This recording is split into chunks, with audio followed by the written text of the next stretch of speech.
शिव पुराण श्री रुद्र संहिता प्रथम खंड। ऋषि गणों की वार्ता। ऋषि बोले, हे सूत जी, अब आप हमसे भगवान शिव व पार्वती के परम उत्तम व दिव्य स्वरूप का वर्णन कीजिए। सृष्टि की रचना से पूर्व, सृष्टि के मध्यकाल व अंतकाल में महेश्वर किस प्रकार व किस रूप में स्थित होते हैं? सभी लोगों का कल्याण करने वाले भगवान शिव कैसे प्रसन्न होते हैं तथा प्रसन्न होने पर अपने भक्तों को कौन कौन से उत्तम फल देते हैं? हमने सुना है कि भगवान शिव महान दयालु हैं, अपने भक्तों को कष्ट में नहीं देख सकते। ब्रह्मा, विष्णु और महेश तीनों देवता शिव जी के अंग से ही उत्पन्न हुए हैं। हम पर कृपा कर शिव जी के प्राकट्य, देवी उमा की उत्पत्ति, शिव उमा विवाह, गृहस्थ धर्म एवं शिव जी के अनंत चरित्रों को सुनाइए। सूत जी बोले, हे ऋषियों, आप लोगों के प्रश्न पतित पावनी श्री गंगा जी के समान हैं। ये सुनने वालों, कहने वालों और पूछने वालों, इन तीनों को पवित्र करने वाले हैं। आपके इस कथा को सुनने की आंतरिक इच्छा है, इसलिए आप धन्यवाद के पात्र हैं। ब्राह्मणों, भगवान शंकर का रूप साधु, राजसी और तामसी तीनों प्रकृति के मनुष्यों को सदा आनंद प्रदान करने वाला है। वे मनुष्य जिनके मन में कोई तृष्णा नहीं है, ऐसे ऐसे महात्मा पुरुष भगवान शिव के गुणों का ज्ञान करते हैं, क्योंकि शिव की भक्ति मन और कानों को प्रिय लगने वाली और संपूर्ण मनोरथों को देने वाली है। हे ऋषियों, मैं आपके प्रश्नों के अनुसार ही शिव के चरित्रों का वर्णन करता हूं। आप उसे आदर पूर्वक श्रवण करें। आपके प्रश्नों के अनुसार ही नारद जी ने अपने पिता ब्रह्मा जी से यही प्रश्न किया था। तब ब्रह्मा जी ने प्रसन्न होकर शिव चरित्र सुनाया था। उसी संवाद को मैं तुम्हें सुनाता हूं, क्योंकि उस संवाद में भवसागर से मुक्त कराने वाले गौरीश की अनेकों आश्चर्यमयी लीलाएं वर्णित हैं। नारद जी की काम वासना। सूत जी बोले, हे ऋषियों, एक समय की बात है। ब्रह्मपुत्र नारद हिमालय पर्वत की एक गुफा में बहुत दिनों से तपस्या कर रहे थे। उन्होंने दृढ़ता पूर्वक समाधि लगाई थी और तप करने लगे थे। उनके उग्र तप का समाचार पाकर देवराज इंद्र कांप उठे। उन्होंने सोचा कि नारद मुनि मेरे स्वर्गलोक के राज्य को छीनना चाहते हैं। ये ख्याल आते ही इंद्र ने उनकी तपस्या में विघ्न डालने की कोशिश की। उन्होंने कामदेव को बुलाया और कहने लगे, हे कामदेव, तुम मेरे परम मित्र एवं हितैषी हो। नारद हिमालय पर्वत की गुफा में बैठकर तपस्या कर रहा है। कहीं ऐसा ना हो कि वो वरदान में ब्रह्मा जी से मेरा स्वर्ग का राज्य ही मांग बैठे। अतः तुम वहां जाकर उसका तप भंग कर दो। ये आज्ञा पाकर कामदेव वसंत को साथ ले बड़े गर्व से उस स्थान पर गए और अपनी सारी कलाएं रच डाली। कामदेव और वसंत के बहुत प्रयत्न करने पर भी नारद मुनि के मन में कोई विकार उत्पन्न नहीं हुआ। महादेव जी के अनुग्रह से उन दोनों का गर्व चूर्ण हो गया। ऐसा इसलिए हुआ क्योंकि महादेव जी की कृपा से नारद मुनि पर कामदेव का कोई प्रभाव नहीं पड़ा था। पहले उस आश्रम में भगवान शिव ने भी तपस्या की थी। उसी स्थान पर उन्होंने ऋषि मुनियों की तपस्या का नाश करने वाले कामदेव को भस्म कर डाला था। कामदेव को भस्म देखकर उनकी पत्नी रति ने बिलखते हुए भगवान शंकर से उन्हें जीवित करने की प्रार्थना की तथा सभी देवता भी शिव जी से प्रार्थना करने लगे। तो भगवान महादेव जी ने कहा था कि कुछ समय पश्चात कामदेव स्वयं जीवित हो जाएंगे, किंतु इस स्थान पर और इसके आसपास जहां तक भस्म दिखाई देती है, वहां तक कि पृथ्वी पर कामदेव की माया और काम बाण का कोई प्रभाव नहीं पड़ेगा। इस प्रकार उस स्थान से कामदेव लज्जित होकर वापस लौट आया। देवराज इंद्र ने जब ये सुना कि नारद जी पर कामदेव का कोई प्रभाव नहीं पड़ा, तो उन्होंने नारद जी की खूब प्रशंसा की। भगवान शिव जी की माया के कारण वे भूल गए थे कि शिवजी के शाप के कारण उस स्थान पर कामदेव की माया नहीं चल सकती। नारद जी भगवान शिव की कृपा से बहुत समय तक तपस्या करते रहे। अपने तप को पूर्ण हुआ समझकर नारद जी उठे तो उन्हें कामदेव पर विजय प्राप्त करने का ध्यान आया। तब उन्हें मन ही मन इस बात का घमंड हुआ कि उन्होंने कामदेव पर विजय प्राप्त कर ली है। इस प्रकार अभिमान से उनका ज्ञान नष्ट हो गया। वे ये समझ नहीं सके कि कामदेव के पराजित होने में भगवान शंकर की ही माया थी। तब वे अपनी काम विजय की कथा सुनाने के लिए शीघ्र ही कैलाश पर्वत पर जा पहुंचे और भगवान शिव को नमस्कार करके अपनी तपस्या की सफलता का समाचार तथा कामदेव पर विजय प्राप्त करने का समाचार कह सुनाया। ये सब सुनकर महादेव जी ने नारद की प्रशंसा करते हुए कहा, हे नारद जी, आप परम धन्य हैं, परंतु मेरी एक बात याद रखना कि ये समाचार किसी अन्य देवता को मत सुनाना, विशेषकर भगवान विष्णु से तो इस बात को कदापि न कहना। ये वृत्तांत सबसे छिपाकर रखने योग्य है। तुम मेरे प्रिय हो, इसलिए मैं तुम्हें यह आज्ञा देता हूं कि ये बात किसी के सामने प्रकट मत करना। परंतु वे तो शिव की माया से मोहित हो चुके थे, इसलिए उनकी दी शिक्षा को ध्यान में न रखते हुए वे ब्रह्मलोक चले गए। वहां ब्रह्मा जी को नमस्कार कर बोले, मैंने अपने तपोबल से कामदेव को जीत लिया है। ये सुनकर ब्रह्मा जी ने भगवान शिव के चरणों का चिंतन करके सारा कारण जान लिया तथा अपने पुत्र नारद को ये सब किसी और से कहने के लिए मना कर दिया। नारद के मन में अभिमान के अंकुर उत्पन्न हो गए थे, जिसके फलस्वरूप उनकी बुद्धि नष्ट हो गई थी। वे तो तुरंत विष्णु लोक पहुंचकर भगवान विष्णु को ये सारा किस्सा सुनाना चाहते थे। अतः शीघ्र ही वे ब्रह्मलोक से चल दिए। नारद मुनि को आते देखकर भगवान विष्णु सिंहासन से उठ खड़े हुए। उन्होंने नारद को गले लगा लिया और आदर सहित आसन पर बिठाया।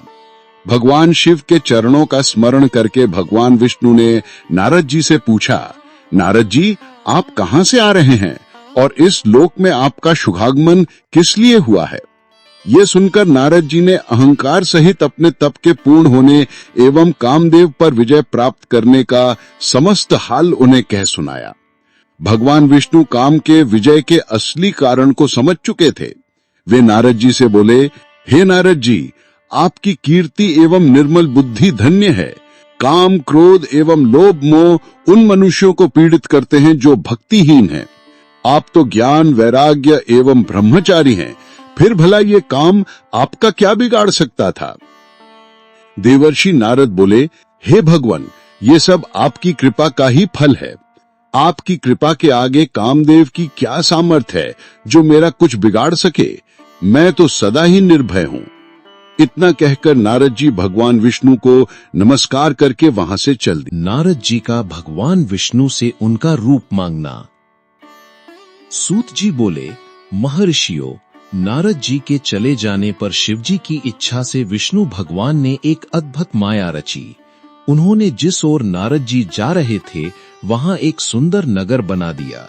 वह नगर वैकुंठ लोक से भी अधिक रमणीय था। वहां बहुत से विहार स्थल थे। उस नगर के राजा का नाम शील निधि था। उस राजा की एक बहुत सुंदर कन्या थी। उन्होंने अपनी पुत्री के लिए स्वयंवर का आयोजन किया था। उनकी कन्या का वरण करने के लिए उत्सुक बहुत से राजकुमार पधारे थे। वहां बहुत चहल पहल थी। इस नगर की शोभा देखते ही नारद जी का मन मोहित हो गया। जब राजा शील निधि ने नारद जी को आते देखा तो उन्हें सादर प्रणाम करके स्वर्ण सिंहासन पर बैठाकर उनकी पूजा की। फिर अपनी देव सुंदरी कन्या को बुलाया, जिसने महर्षि के चरणों में प्रणाम किया। नारद जी से उसका परिचय कराते हुए शील निधि ने निवेदन किया, महर्षि, ये मेरी पुत्री श्रीमती है। इसके स्वयंवर का आयोजन किया गया है। इस कन्या के गुण दोषों को बताने की कृपा कीजिए। राजा के ऐसे वचन सुनकर नारद जी बोले, राजन, आपकी कन्या साक्षात लक्ष्मी है। इसका भावी पति भगवान शिव के समान वैभवशाली, त्रिलोकजयी, वीर तथा कामदेव को भी जीतने वाला होगा। ऐसा कहकर नारद मुनि वहां से चल दिए। शिव की माया के कारण वे काम के वशीभूत हो सोचने लगे कि राजकुमारी को कैसे प्राप्त करूं। स्वयंवर में आए सुंदर एवं वैभवशाली राजाओं को छोड़कर भला ये मेरा वरण कैसे करेगी। वे सोचने लगे कि नारियों को सौंदर्य बहुत प्रिय होता है, सौंदर्य को देखकर ही श्रीमती मेरा वरण कर सकती है। ऐसा विचार कर नारद जी फिर विष्णु लोक में जा पहुंचे और उन्हें राजा शील निधि की कन्या के स्वयंवर के बारे में बताया तथा उस कन्या के साथ विवाह करने की इच्छा व्यक्त की। उन्होंने भगवान विष्णु से प्रार्थना की कि वे अपना रूप उन्हें प्रदान करें ताकि श्रीमती उन्हें ही वरे। सूत जी कहते हैं, महर्षियों, नारद मुनि की ऐसी बात सुनकर भगवान मधुसूदन हंस पड़े और भगवान शंकर के प्रभाव का अनुभव करके उन्होंने इस प्रकार उत्तर दिया। भगवान विष्णु बोले, हे नारद, वहां आप अवश्य जाइए, मैं आपका हित उसी प्रकार करूंगा जिस प्रकार पीड़ित व्यक्ति का श्रेष्ठ वैद्य करता है, क्योंकि तुम मुझे विशेष प्रिय हो। ऐसा कहकर भगवान विष्णु ने नारद मुनि को वानर का मुख तथा शेष अंगों को अपना मनोहर रूप प्रदान कर दिया। तब नारद मुनि अत्यंत प्रसन्न होते हुए अपने को परम सुंदर समझकर शीघ्र ही स्वयंवर में आ गए और उस राज्य सभा में जा बैठे। उस सभा में रुद्रगण ब्राह्मण के रूप में बैठे हुए थे। नारद जी का वानर रूप केवल कन्या और रुद्रगणों को ही दिखाई दे रहा था, बाकी सबको नारद जी का वास्तविक रूप ही दिखाई दे रहा था। नारद मन ही मन प्रसन्न होते हुए श्रीमती की प्रतीक्षा कर रहे थे। हे ऋषियों, वह कन्या हाथ में जयमाला लिए अपनी सखियों के साथ स्वयंवर में आई। उसके हाथों में सोने की सुंदर माला थी। वह शुभ लक्षणा राजकुमारी लक्ष्मी के समान अपूर्व शोभा पा रही थी। नारद मुनि का भगवान विष्णु जैसा शरीर और वानर जैसा मुख देख वह कुपित हो गई और उनकी ओर से दृष्टि हटाकर मनोवांछित वर की तलाश में आगे चली गई। सभा में अपने मनपसंद वर को ना पाकर वो उदास हो गई। उसने किसी के भी गले में वरमाला नहीं डाली। तभी भगवान विष्णु राजा की वेशभूषा धारण कर वहां आ पहुंचे। विष्णु जी को देखते ही उस परम सुंदरी ने उनके गले में वरमाला डाल दी। विष्णु जी राजकुमारी को साथ लेकर तुरंत अपने लोक को चले गए। ये देखकर नारद जी विचलित हो गए। तब ब्राह्मणों के रूप में उपस्थित रुद्रगणों ने नारद जी से कहा, हे नारद जी, आप व्यर्थ ही काम से मोहित हो सौंदर्य के बल से राजकुमारी को पाना चाहते हैं। पहले जरा अपना वानर के समान मुख तो देख लीजिए। सूत जी बोले, ये वचन सुनकर नारद जी को बड़ा आश्चर्य हुआ। उन्होंने दर्पण में अपना मुंह देखा। वानर के समान मुख को देखकर वे अत्यंत क्रोधित हो उठे तथा दोनों रुद्रगणों को शाप देते हुए बोले, तुमने एक ब्राह्मण का मजाक उड़ाया है, अतः तुम ब्राह्मण कुल में पैदा होकर भी राक्षस बन जाओगे। ये सुनकर वे रुद्रगण कुछ नहीं बोले, बल्कि इसे भगवान शिव की इच्छा मानते हुए उदासीन भाव से अपने स्थान को चले गए और भगवान शिव की स्तुति कर। नारद जी का भगवान विष्णु को शाप देना। ऋषि बोले, हे सूत जी, रुद्रगणों के चले जाने पर नारद जी ने क्या किया और वे कहाँ गए, इस सब के बारे में भी हमें बताइए। सूत जी बोले, हे ऋषियों, माया से मोहित नारद जी उन दोनों शिवगणों को शाप देकर भी मोहवश कुछ जान न सके। तत्पश्चात क्रोधित होते हुए वे तालाब के पास पहुंचे और वहां जल में पुनः अपनी परछाई देखी तो उन्हें फिर वानर जैसी आकृति दिखाई दी। उसे देखकर नारद जी को और अधिक क्रोध चढ़ाया। वे सीधे विष्णु लोक की ओर चल दिए। वहां पहुंचकर भगवान विष्णु से वे बोले, हे हरि, तुम बड़े दुष्ट हो। अपने कपट से विश्व को मोहने वाले तुम दूसरों को सुखी होता नहीं देख सकते। तभी तो तुमने सागर मंथन के समय मोहिनी का रूप धारण कर दैत्यों से अमृत का कलश छीन लिया था और उन्हें अमृत की जगह मदिरा पिलाकर पागल बना दिया था। यदि उस समय भगवान शंकर दया करके विष को न पीते तो तुम्हारा सारा कपट प्रकट हो जाता। तुम्हें कपट पूर्ण चालें अधिक प्रिय हैं। भगवान महादेव जी ने ब्राह्मणों को सर्वोपरि बताया है। आज तुम्हें मैं ऐसी सीख दूंगा जिससे तुम फिर कभी कहीं भी ऐसा कार्य नहीं कर सकोगे। अब तक तुम्हारा किसी शक्तिशाली मनुष्य से पाला नहीं पड़ा है, इसलिए तुम निडर बने हुए हो, परंतु अब तुम्हें तुम्हारी करनी का पूरा फल मिलेगा। माया मोहित नारद जी क्रोध से खिन्न थे। वे भगवान विष्णु को शाप देते हुए बोले, विष्णु, तुमने स्त्री के लिए मुझे व्याकुल किया है। तुम सभी को मोह में डालते हो। तुमने राजा का रूप धारण करके मुझे छला था, इसलिए मैं तुम्हें शाप देता हूं कि तुम्हारे जिस रूप ने कपट पूर्वक मुझे छला है, तुम्हें वही रूप मिले। तुम राजा होगे और इसी तरह स्त्री का वियोग भोगोगे जिस तरह मैं भोग रहा हूं। तुमने जिन वानरों के समान मेरी आकृति बना दी है, वही वानर तुम्हारी सहायता करेंगे। तुम दूसरों को स्त्री वियोग का दुख देते हो, इसलिए तुम्हें भी यही दुख भोगना पड़ेगा। तुम्हारी स्थिति अज्ञान से मोहित मनुष्य जैसी हो जाएगी। अज्ञान से मोहित नारद जी का शाप विष्णु भगवान ने स्वीकार कर लिया। तत्पश्चात उन्होंने महालीला करने वाली मोहिनी माया को समाप्त कर दिया। माया के जाते ही नारद जी का खोया हुआ ज्ञान लौट आया और उनकी बुद्धि पहले की तरह हो गई। उनकी सारी व्याकुलता चली गई तथा मन में आश्चर्य उत्पन्न हो गया। ये सब जानकर नारद जी बहुत पछताने लगे और अपने को धिक्कारते हुए भगवान विष्णु के चरणों में गिर पड़े और उनसे क्षमा मांगने लगे। नारद जी कहने लगे कि मैंने अज्ञानवश होकर और माया के कारण आपको जो शाप दे दिया है वह झूठा हो जाए। भगवान, मेरी बुद्धि खराब हो गई थी, जो मैंने आपके लिए बुरे वचन अपनी जुबान से निकाले, मैंने बहुत बड़ा पाप किया है। हे प्रभु, मुझ पर कृपा कर मुझे ऐसा कोई उपाय बताइए जिससे मेरा सारा पाप नष्ट हो जाए। कृपया मुझे प्रायश्चित का तरीका बताइए। तब श्री विष्णु ने उन्हें उठाकर मधुर वाणी में कहा, महर्षि, आप दुखी न हो, आप मेरे श्रेष्ठ भक्त हैं, इसमें कोई संदेह नहीं है। नारद जी, आप चिंता मत कीजिए, आप परम धन्य हैं। आपने अहंकार के वशीभूत होकर भगवान शिव की आज्ञा का पालन नहीं किया था, इसलिए उन्होंने ही आपका गर्व नष्ट करने के लिए यह लीला रची थी। वे निर्गुण और निर्विकार हैं और सत, रज और तम आदि गुणों से परे हैं। उन्होंने अपनी माया से ब्रह्मा, विष्णु और महेश तीनों रूपों को प्रकट किया है। निर्गुण अवस्था में उन्हीं का नाम शिव है।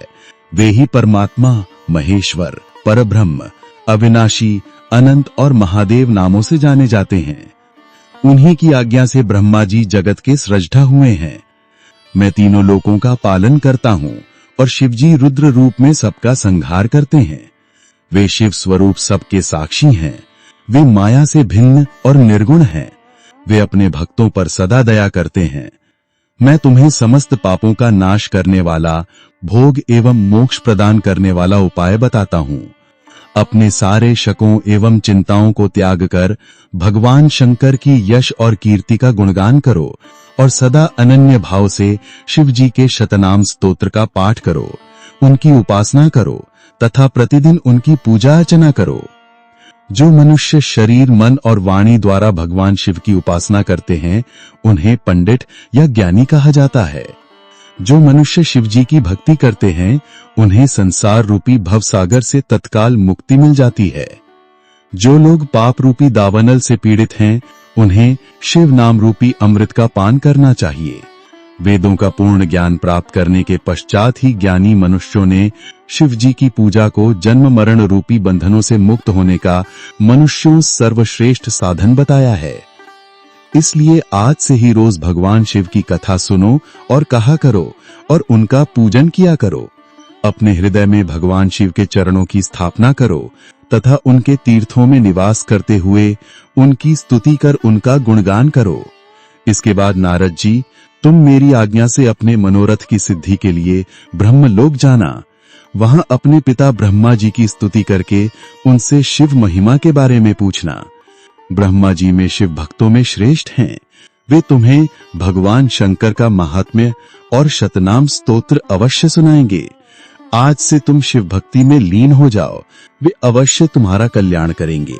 यह कहकर विष्णु अंतर्धान हो गए। नारद जी का शिव तीर्थों में भ्रमण व ब्रह्मा जी से प्रश्न। सूत जी बोले, महर्षियों, भगवान श्री हरि के अंतर्धान हो जाने पर मुनि श्रेष्ठ नारद शिवलिंगों का भक्ति पूर्वक दर्शन करने के लिए निकल गए। इस प्रकार भक्ति मुक्ति देने वाले अनेक शिवलिंगों के उन्होंने दर्शन किए।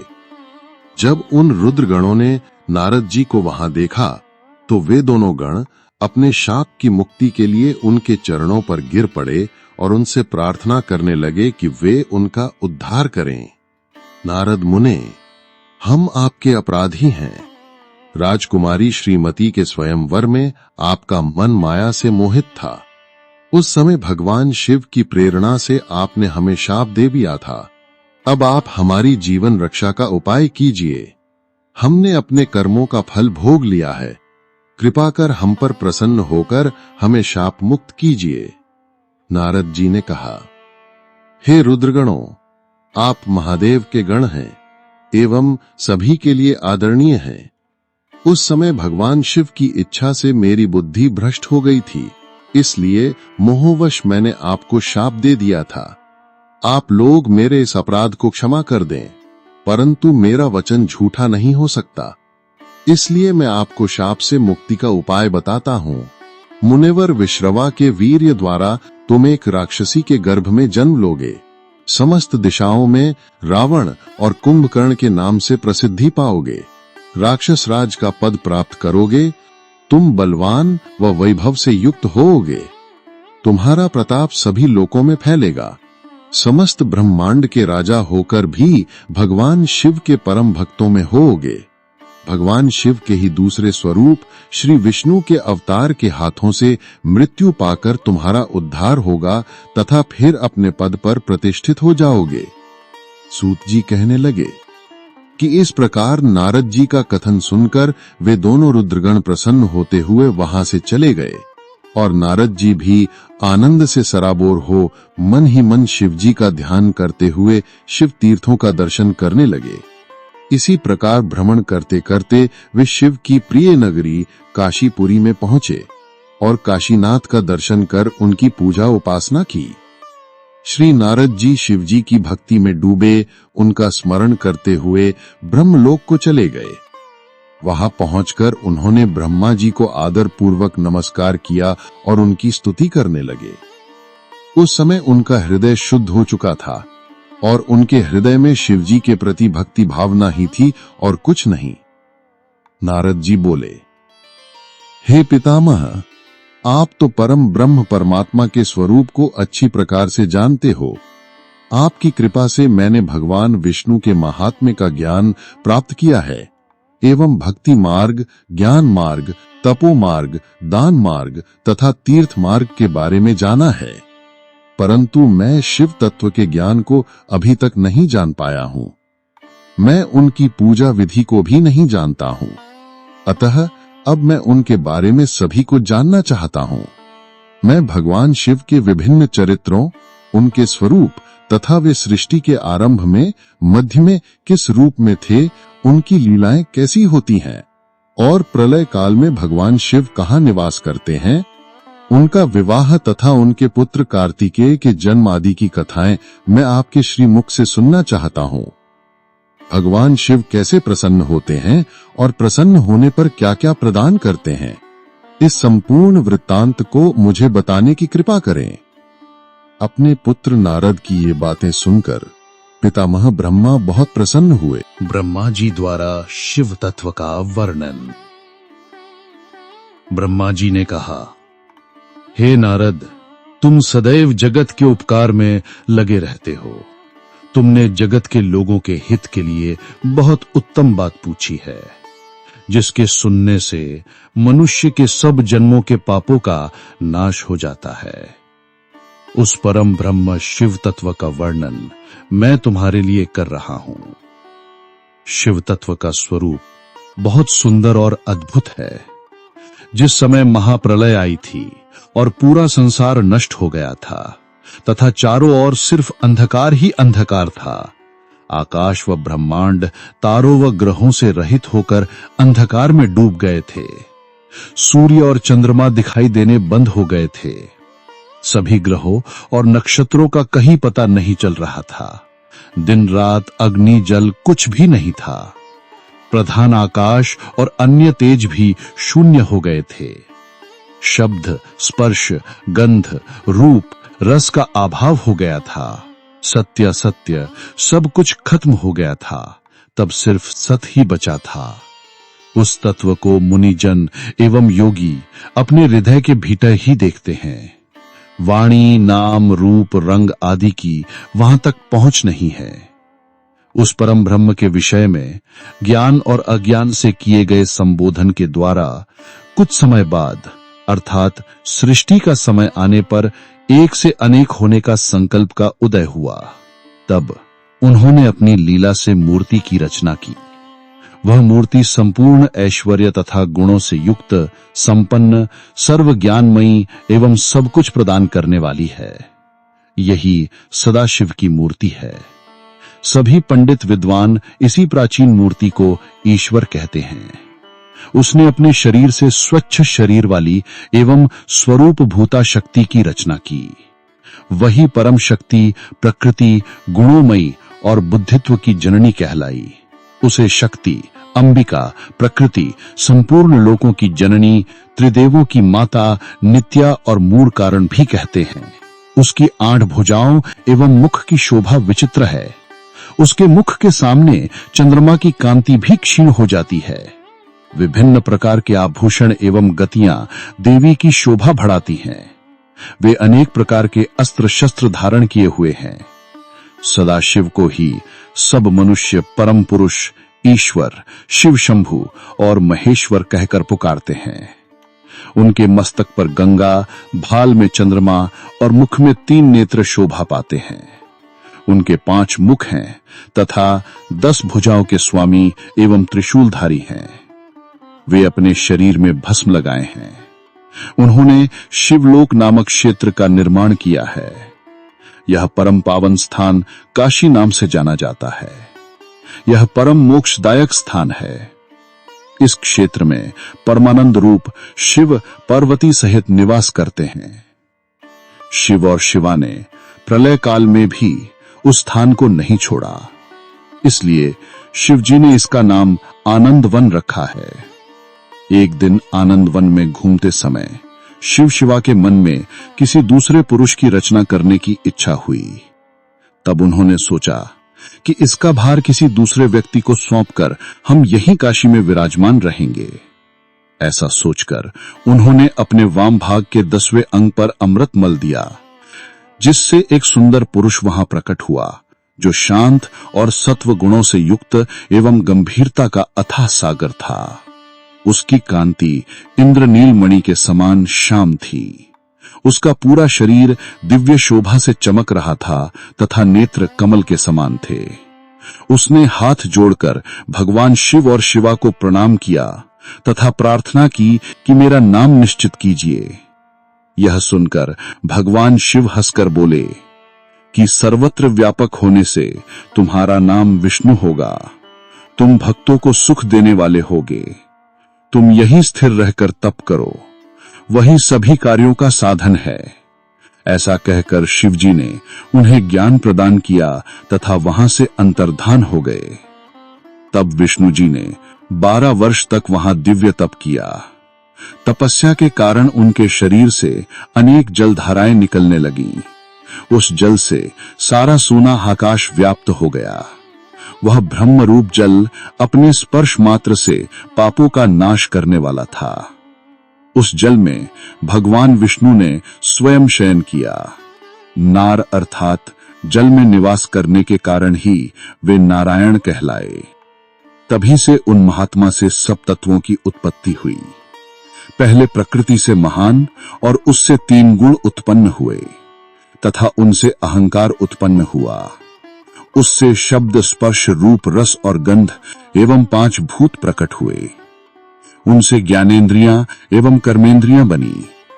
उस समय एकाकार 24 तत्व प्रकृति से प्रकट हुए एवं उनको ग्रहण करके परम पुरुष नारायण भगवान शिव की इच्छा से जल में सो गए। विवादग्रस्त ब्रह्मा विष्णु के मध्य अग्नि स्तंभ का प्रकट होना। ब्रह्मा जी कहते हैं, हे देवर्षि, जब नारायण जल में शयन करने लगे तब शिव जी की इच्छा से विष्णु जी की नाभि से एक बहुत बड़ा कमल प्रकट हुआ। उसमें असंख्य नाल दंड थे। वह पीले रंग का था और उसकी ऊंचाई भी कई योजन थी। कमल सुंदर, अद्भुत और संपूर्ण तत्वों से युक्त था। वह रमणीय, और पुण्य दर्शनों के योग्य था। तत्पश्चात भगवान शिव ने मुझे अपने दाहिने अंग से उत्पन्न किया। उन महेश्वर ने अपनी माया से मोहित कर नारायण देव के नाभि कमल में मुझे डाल दिया और लीला पूर्वक मुझे प्रकट किया। इस प्रकार उस कमल से पुत्र के रूप में मुझे जन्म मिला। मेरे 4 मुख लाल मस्तक पर त्रिपुंड धारण किए हुए थे। भगवान शिव की माया से मोहित होने के कारण मेरी ज्ञान शक्ति बहुत दुर्लभ हो गई थी और मुझे कमल के अतिरिक्त और कुछ भी दिखाई नहीं दे रहा था। मैं कौन हूँ, कहां से आया हूँ, मेरा कार्य क्या है, मैं किसका पुत्र हूँ, किसने मेरा निर्माण किया है, कुछ इसी प्रकार के प्रश्नों ने मुझे परेशानी में डाल दिया था। कुछ क्षण बाद मुझे बुद्धि प्राप्त हुई और मुझे लगा कि इसका पता लगाना बहुत सरल है।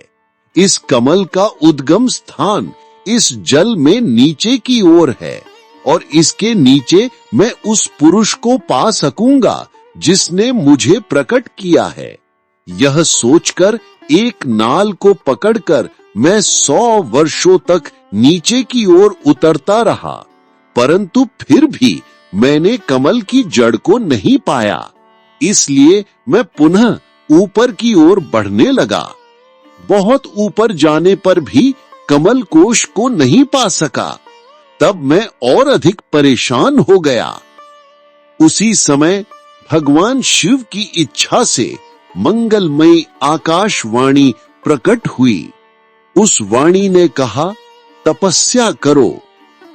उस आकाशवाणी को सुनकर अपने पिता का दर्शन करने हेतु मैंने तपस्या करना आरंभ कर दिया और 12 वर्ष तक घोर तपस्या की। तब 4 भुजाधारी सुंदर नेत्रों से सुशोभित भगवान विष्णु प्रकट हुए। उन्होंने हाथों में शंख, चक्र, गदा और पद्म धारण कर रखे थे। उनका शरीर श्याम कांति से सुशोभित था। उनके मस्तक पर मुकुट विराजमान था तथा उन्होंने पीतांबर वस्त्र और बहुत से आभूषण धारण कर रखे थे। वे करोड़ों कामदेवों के समान मनोहर दिखाई दे रहे थे और सांवली व सुनहरी आभा से सुशोभित थे। उन्हें वहां देखकर मुझे बहुत हर्ष व आश्चर्य हुआ। भगवान शिव की लीला से हम दोनों में विवाद छिड़ गया कि हम में बड़ा कौन है। उसी समय हम दोनों के बीच में एक ज्योतिर्मय लिंग प्रकट हो गया। हमने उसका पता लगाने का निश्चय किया। मैंने ऊपर की ओर और विष्णु जी ने नीचे की ओर उस स्तंभ का आरंभ और अंत का पता लगाने के लिए चलना आरंभ किया, परंतु हम दोनों को उस स्तंभ का कोई और छोर नहीं मिला। थक कर हम दोनों अपने उसी स्थान पर आ गए। हम दोनों ही शिव जी की माया से मोहित थे। श्री हरि ने सभी ओर से परमेश्वर शिव को प्रणाम किया। ध्यान करने पर भी हमें कुछ ज्ञात न हो सका। तब मैंने और श्री हरि ने अपने मन को शुद्ध करते हुए अग्नि स्तंभ को प्रणाम किया। हम दोनों कहने लगे, महाप्रभो, हम आपके स्वरूप को नहीं जानते। आप जो भी हैं, हम आपको नमस्कार करते हैं। आप शीघ्र ही हमें अपने असली रूप में दर्शन दें। इस प्रकार हम दोनों अपने अहंकार को भूलकर भगवान शिव को नमस्कार करने लगे। ऐसा करते हुए 100 वर्ष बीत गए। ब्रह्मा विष्णु को भगवान शिव के दर्शन। ब्रह्मा जी बोले, मुनि श्रेष्ठ नारद, हम दोनों देवता घमंड को भूलकर निरंतर भगवान शिव का स्मरण करने लगे। हमारे मन में ज्योतिर्लिंग के रूप में प्रकट परमेश्वर के वास्तविक रूप का दर्शन करने की इच्छा और प्रबल हो गई। शिव शंकर गरीबों के प्रतिपालक, अहंकारियों के गर्व को चूर करने वाले तथा सबके अविनाशी प्रभु हैं। वे हम पर दया करते हुए हमारी उपासना से प्रसन्न हो गए। उस समय वहां उन सुरश्रेष्ठ से ओम नाद स्पष्ट रूप से सुनाई देता था। उस नाद के विषय में मैं और विष्णु जी दोनों यही सोच रहे थे कि ये कहां से सुनाई पड़ रहा है। उन्होंने लिंग के दक्षिण भाग में सनातन आदि वर्ण आकार का दर्शन किया, उत्तर भाग में उकार का, मध्य भाग में मकार का और अंत में ओमनाद का साक्षात दर्शन एवं अनुभव किया। दक्षिण भाग में प्रकट हुए आकार का सूर्य मंडल के समान तेजोमय रूप देखकर जब उन्होंने उत्तर भाग में देखा तो वे अग्नि के समान दीप्तिशाली दिखाई दिया। तत्पश्चात ओम को देखा जो सूर्य और चंद्रमंडल की भांति स्थित थे और जिनके शुरू एवं अंत का कुछ पता नहीं था, तथा सत्य, आनंद और अमृत स्वरूप परब्रह्म परायण ही दृष्टिगोचर हो रहा था। परंतु ये कहां से प्रकट हुआ है? इस अग्नि स्तंभ की उत्पत्ति कहां से हुई है? ये श्री हरि सोचने लगे तथा इसकी परीक्षा लेने के संबंध में विचार करने लगे। तब श्री हरि ने भगवान शिव का चिंतन करते हुए वेद और शब्द के आवेश से युक्त हो अनुपम अग्नि स्तंभ के नीचे जाने का निर्णय लिया। मैं और विष्णु जी विश्वात्मा शिव का चिंतन कर रहे थे, तभी वहां एक ऋषि प्रकट हुए। उन्हीं ऋषि के द्वारा परमेश्वर विष्णु ने जाना कि इस शब्द ब्रह्ममय शरीर वाले परम लिंग के रूप में साक्षात पर ब्रह्म स्वरूप महादेव जी प्रकट हुए हैं। ये चिंता रहित रुद्र हैं। पर ब्रह्म परमात्मा शिव का वाचक प्रणव ही है।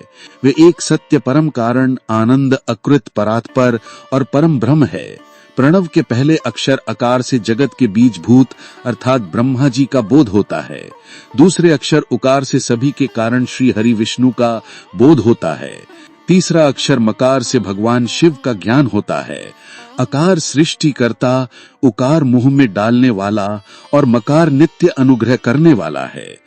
मकार अर्थात भगवान शिव बीजी अर्थात बीज के स्वामी हैं, तो अकार अर्थात ब्रह्मा जी बीज हैं। उकार अर्थात विष्णु जी योनि हैं। महेश्वर बीजी बीज और योनि हैं। इन सभी को नाद कहा गया है। बीजी अपने बीज को अनेक रूपों में विभक्त करते हैं। बीजी भगवान शिव के लिंग से उकार रूप योनि में स्थापित होकर चारों तरफ ऊपर की ओर बढ़ने लगा। वे दिव्य अंड कई वर्षों तक जल में रहा। हजारों वर्ष के बाद भगवान शिव ने इस अंड को दो भागों में विभक्त कर दिया। तब इसके दो भागों में से पहला सुवर्ण में कपाल ऊपर की ओर स्थित हो गया, जिससे स्वर्ग लोक उत्पन्न हुआ, तथा कपाल के नीचे के भाग से 5 तत्वों वाली पृथ्वी प्रकट हुई।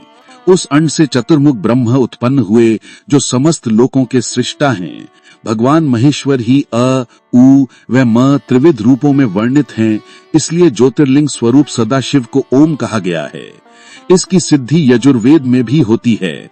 देवेश्वर शिव को जानकर विष्णु जी ने शक्ति संभूत मंत्रों द्वारा उत्तम एवं महान अभ्युदय से शोभित भगवान शिव की स्तुति करनी शुरू कर दी। इसी समय मैंने और विश्वपालक भगवान विष्णु ने एक अद्भुत व सुंदर रूप देखा, जिसके 5 मुख, 10 भुजा, कपूर के समान गौर वर्ण, परम कांतिमय, अनेक आभूषणों से विभूषित, महान उदार, महावीर्यवान और महापुरुषों के लक्षणों से युक्त था, और जिसके दर्शन पाकर मैं और विष्णु जी धन्य हो गए। तब परमेश्वर महादेव भगवान प्रसन्न होकर अपने दिव्यमय रूप में स्थित हो गए। अकार उनका मस्तक और आकार ललाट है। इकार दाहिना और इकार बायां नेत्र है। उकार दाहिना और उकार बायां कान है। रिकार दाहिना और रिकार बायां गाल है। री और रिंग उनके नाक के छिद्र हैं। एकार और एकार उनके दोनों होंठ हैं। ओकार और औकार उनकी दोनों दंत पंक्तियां हैं। अह और आ देवाधिदेव शिव के तालु हैं। क आदि 5 अक्षर उनके दाहिने 5 हाथ हैं और च आदि 5 अक्षर बाएं हाथ हैं। त और ट से शुरू 5 अक्षर उनके पैर हैं। पकार पेट है। फकार दाहिना और बकार बायां पार्श्व भाग है। भकार कंधा, मकार हृदय है। हकार नाभि है। यह से स तक के 7 अक्षर 7 धातुएं हैं, जिनसे भगवान शिव का शरीर बना है। इस प्रकार भगवान महादेव व भगवती उमा को देखकर हम दोनों कृतार्थ हो गए। हमने उनके चरणों में प्रणाम किया। तब हमें 5 कलाओं से युक्त ओमकार जनित मंत्र का साक्षात्कार हुआ। तत्पश्चात महादेव जी ओम तत्वमसि महावाक्य दृष्टि गोचर हुआ, जो परम उत्तम मंत्र रूप है। इसके बाद धर्म और अर्थ का साधक बुद्धि स्वरूप 24 अक्षरीय गायत्री मंत्र प्रकट हुआ, जो पुरुषार्थ रूपी फल देने वाला है। तत्पश्चात मृत्युंजय मंत्र, फिर पंचाक्षर मंत्र तथा दक्षिणा मूर्ति व चिंतामणि का साक्षात्कार हुआ। इन पांचों मंत्रों को विष्णु भगवान ने ग्रहण कर जपना आरंभ किया। ईशों के मुकुटमणि ईशान हैं, जो पुरातत्व पुरुष हैं, हृदय को प्रिय लगने वाले, जिनके चरण सुंदर हैं, जो सांप को आभूषण के रूप में धारण करते हैं, जिनके पैर व नेत्र सभी ओर हैं, जो मेरे ब्रह्मा के अधिपति, कल्याणकारी तथा सृष्टि पालन एवं संहार करने वाले हैं। उन वरदायक शिव की मेरे साथ भगवान विष्णु ने प्रिय वचनों द्वारा संतुष्ट चित्त से स्तुति की। देवी उमा एवं भगवान शिव का प्राकट्य एवं उपदेश देना। ब्रह्मा जी बोले, नारद, भगवान विष्णु द्वारा की गई अपनी स्तुति सुनकर कल्याणमयी शिव बहुत प्रसन्न हुए और देवी उमा सहित वहां प्रकट हो गए। भगवान शिव के 5 मुख थे और हर मुख में 3-3 नेत्र थे। मस्तक में चंद्रमा, सिर पर जटा तथा संपूर्ण अंगों में विभूति लगा रखी थी। 10 भुजा वाले, गले में नीलकंठ, आभूषणों से विभूषित और माथे पर भस्म का त्रिपुंड लगाए थे। उनका ये रूप मन को मोहित करने वाला और परम आनंदमयी था। महादेव जी के साथ भगवती उमा ने भी हमें दर्शन दिए। उनको देखकर मैंने और विष्णु जी पुनः उनकी स्तुति करनी शुरू कर दी। तब पापों का नाश करने वाले तथा अपने भक्तों पर सदा कृपा दृष्टि रखने वाले महेश्वर ने मुझे और भगवान विष्णु को श्वास से वेद का उपदेश दिया। तत्पश्चात उन्होंने हमें गुप्त ज्ञान प्रदान किया। वेद का ज्ञान प्राप्त कर कृतार्थ हुए विष्णु जी और मैंने भगवान शिव और देवी के सामने अपने दोनों हाथ जोड़कर नमस्कार किया तथा प्रार्थना की। विष्णु जी ने पूछा, हे देव, आप किस प्रकार प्रसन्न होते हैं तथा किस प्रकार आपकी पूजा और ध्यान करना चाहिए? कृपा कर हमें इसके बारे में बताएं तथा सदुपदेश देकर धन्य करें। ब्रह्मा जी कहते हैं, नारद, इस प्रकार श्री हरि की ये बात सुनकर अत्यंत प्रसन्न हुए कृपा निधान शिव ने प्रीति पूर्वक ये बात की। श्री शिव बोले, मैं तुम दोनों की भक्ति से बहुत प्रसन्न हूं। मेरे इसी रूप का पूजन व चिंतन करना चाहिए। तुम दोनों महाबली हो। मेरे दाएं बाएं अंगों से तुम प्रकट हुए हो। लोक पिता ब्रह्मा मेरे दाहिने पार्श्व से और पालनहार विष्णु मेरे बाएं पार्श्व से प्रकट हुए हो। मैं तुम पर भली भांति प्रसन्न हूं और तुम्हें मनोवांछित फल देता हूं। तुम दोनों की भक्ति सुदृढ़ हो। मेरी आज्ञा का पालन करते हुए ब्रह्मा जी आप जगत की रचना करें तथा भक्त विष्णु जी आप इस जगत का पालन करें।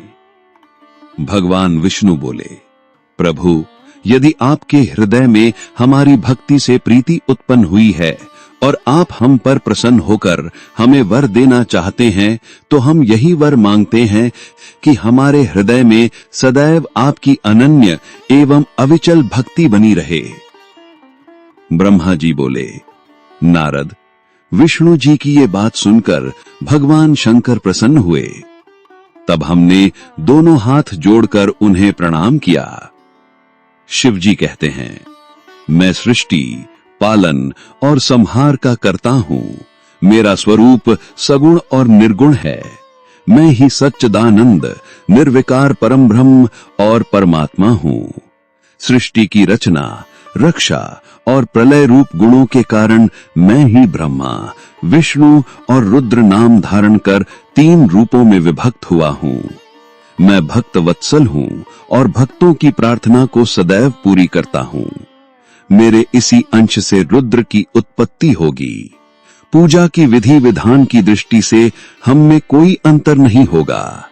विष्णु, ब्रह्मा और रुद्र तीनों एक रूप होंगे। इनमें भेद नहीं है। इनमें जो भेद मानेगा वो घोर नरक को भोगेगा। मेरा शिव रूप सनातन है तथा सभी का मूलभूत रूप है। ये सत्य ज्ञान एवं अनंत ब्रह्म है। ऐसा जानकर मेरे यथार्थ स्वरूप का दर्शन करना चाहिए। मैं स्वयं ब्रह्मा जी की भ्रिकुटी से प्रकट होऊंगा। ब्रह्मा जी, आप सृष्टि के निर्माता बनो। श्री हरि विष्णु इसका पालन करें तथा मेरे अंश से प्रकट होने वाले रुद्र प्रलय करने वाले हैं। उमा नाम से विख्यात परमेश्वरी प्रकृति देवी हैं।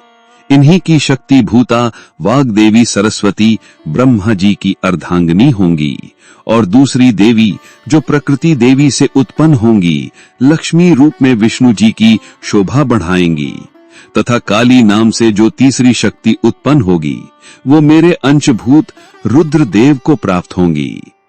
कार्य सिद्धि के लिए वे ज्योति रूप में प्रकट होंगी। उनका कार्य सृष्टि, पालन और संहार का संपादन है। मैं ही सृष्टि, पालन और संहार करने वाले रज आदि 3 गुणों द्वारा ब्रह्मा, विष्णु और रुद्र नाम से प्रसिद्ध होकर 3 रूपों में प्रकट होता हूँ।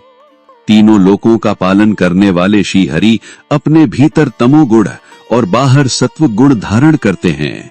त्रिलोक का संहार करने वाले रुद्रदेव भीतर सत्व गुण और बाहर तमोगुण धारण करते हैं तथा त्रिभुवन की सृष्टि करने वाले ब्रह्मा जी बाहर और भीतर से रजोगुणी हैं।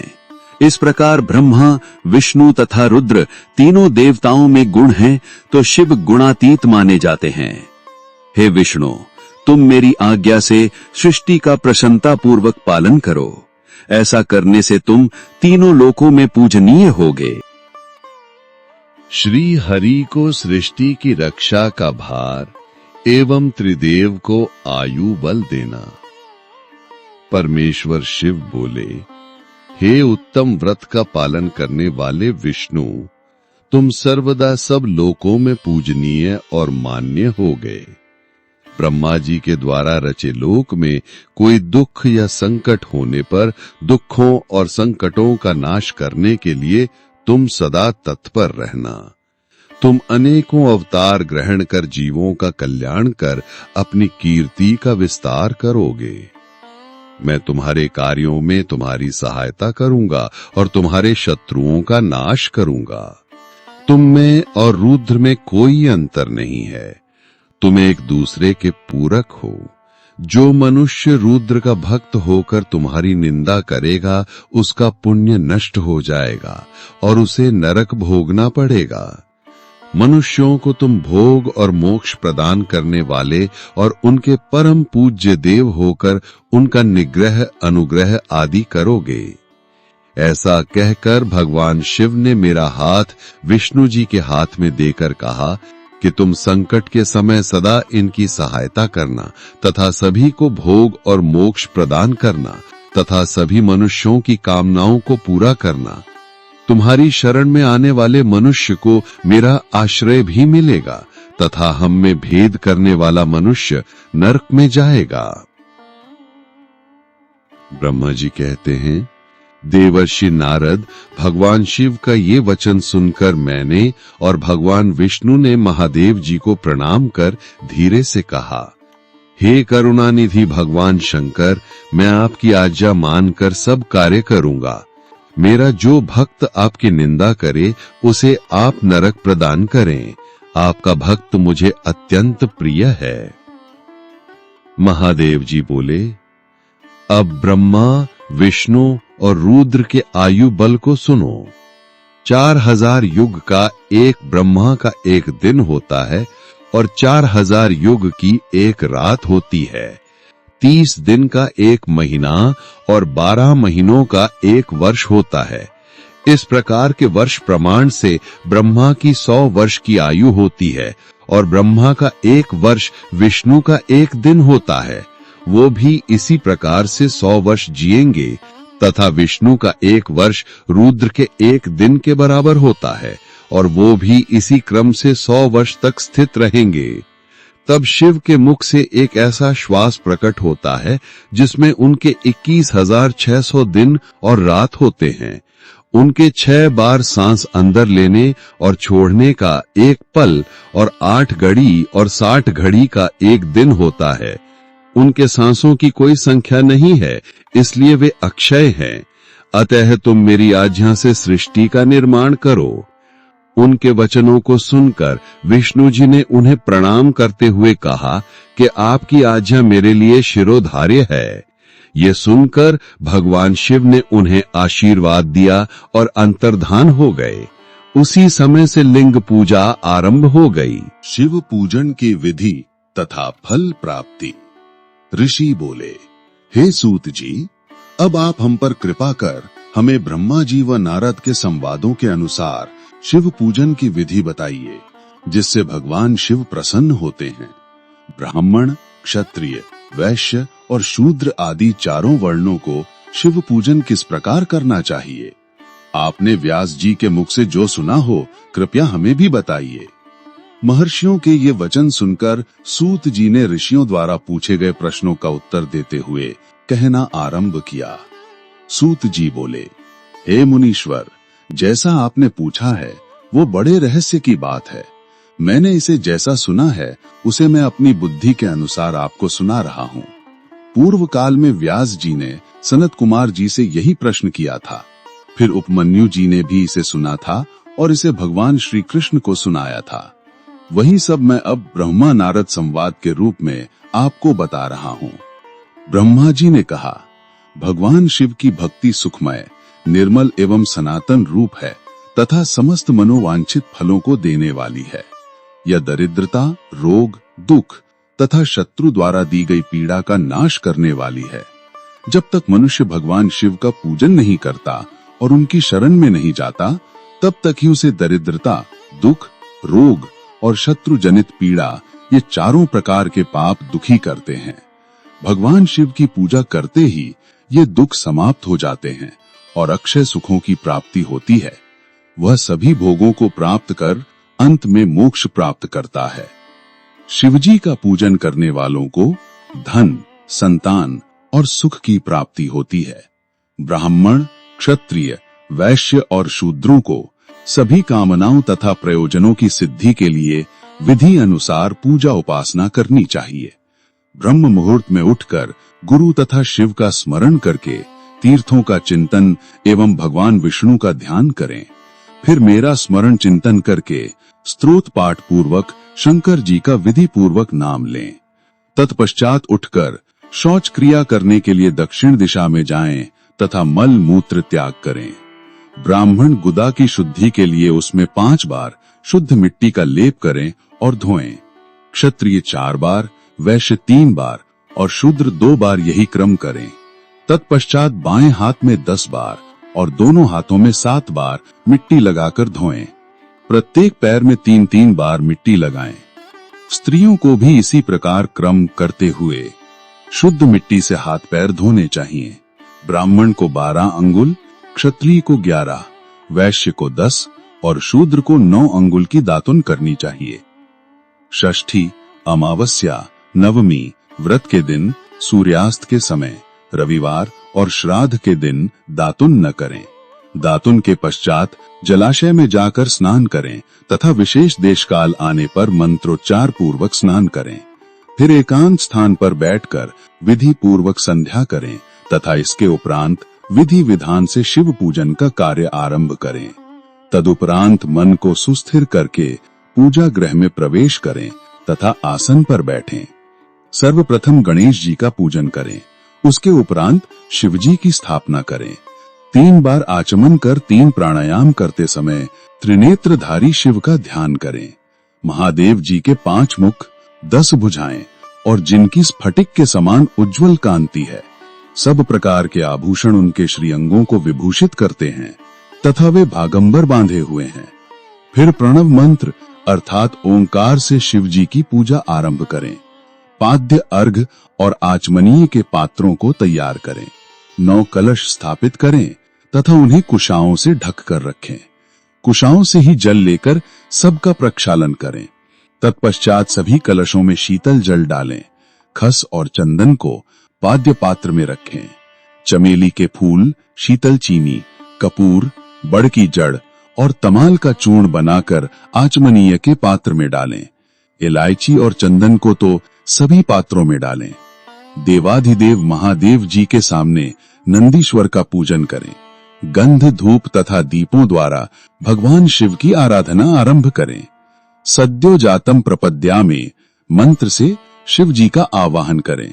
ओम वामदेवाय नमः मंत्र द्वारा भगवान महेश्वर को आसन पर स्थापित करें। फिर ईशानः सर्वविद्यानाम मंत्र से आराध्य देव का पूजन करें। पाद्य अर्घ और आचमनीय अर्पित कर अर्घ दें। तत्पश्चात गंध और चंदन मिले हुए जल से भगवान शिव को विधि पूर्वक स्नान कराएं। तत्पश्चात पंचामृत से भगवान शिव को स्नान कराएं।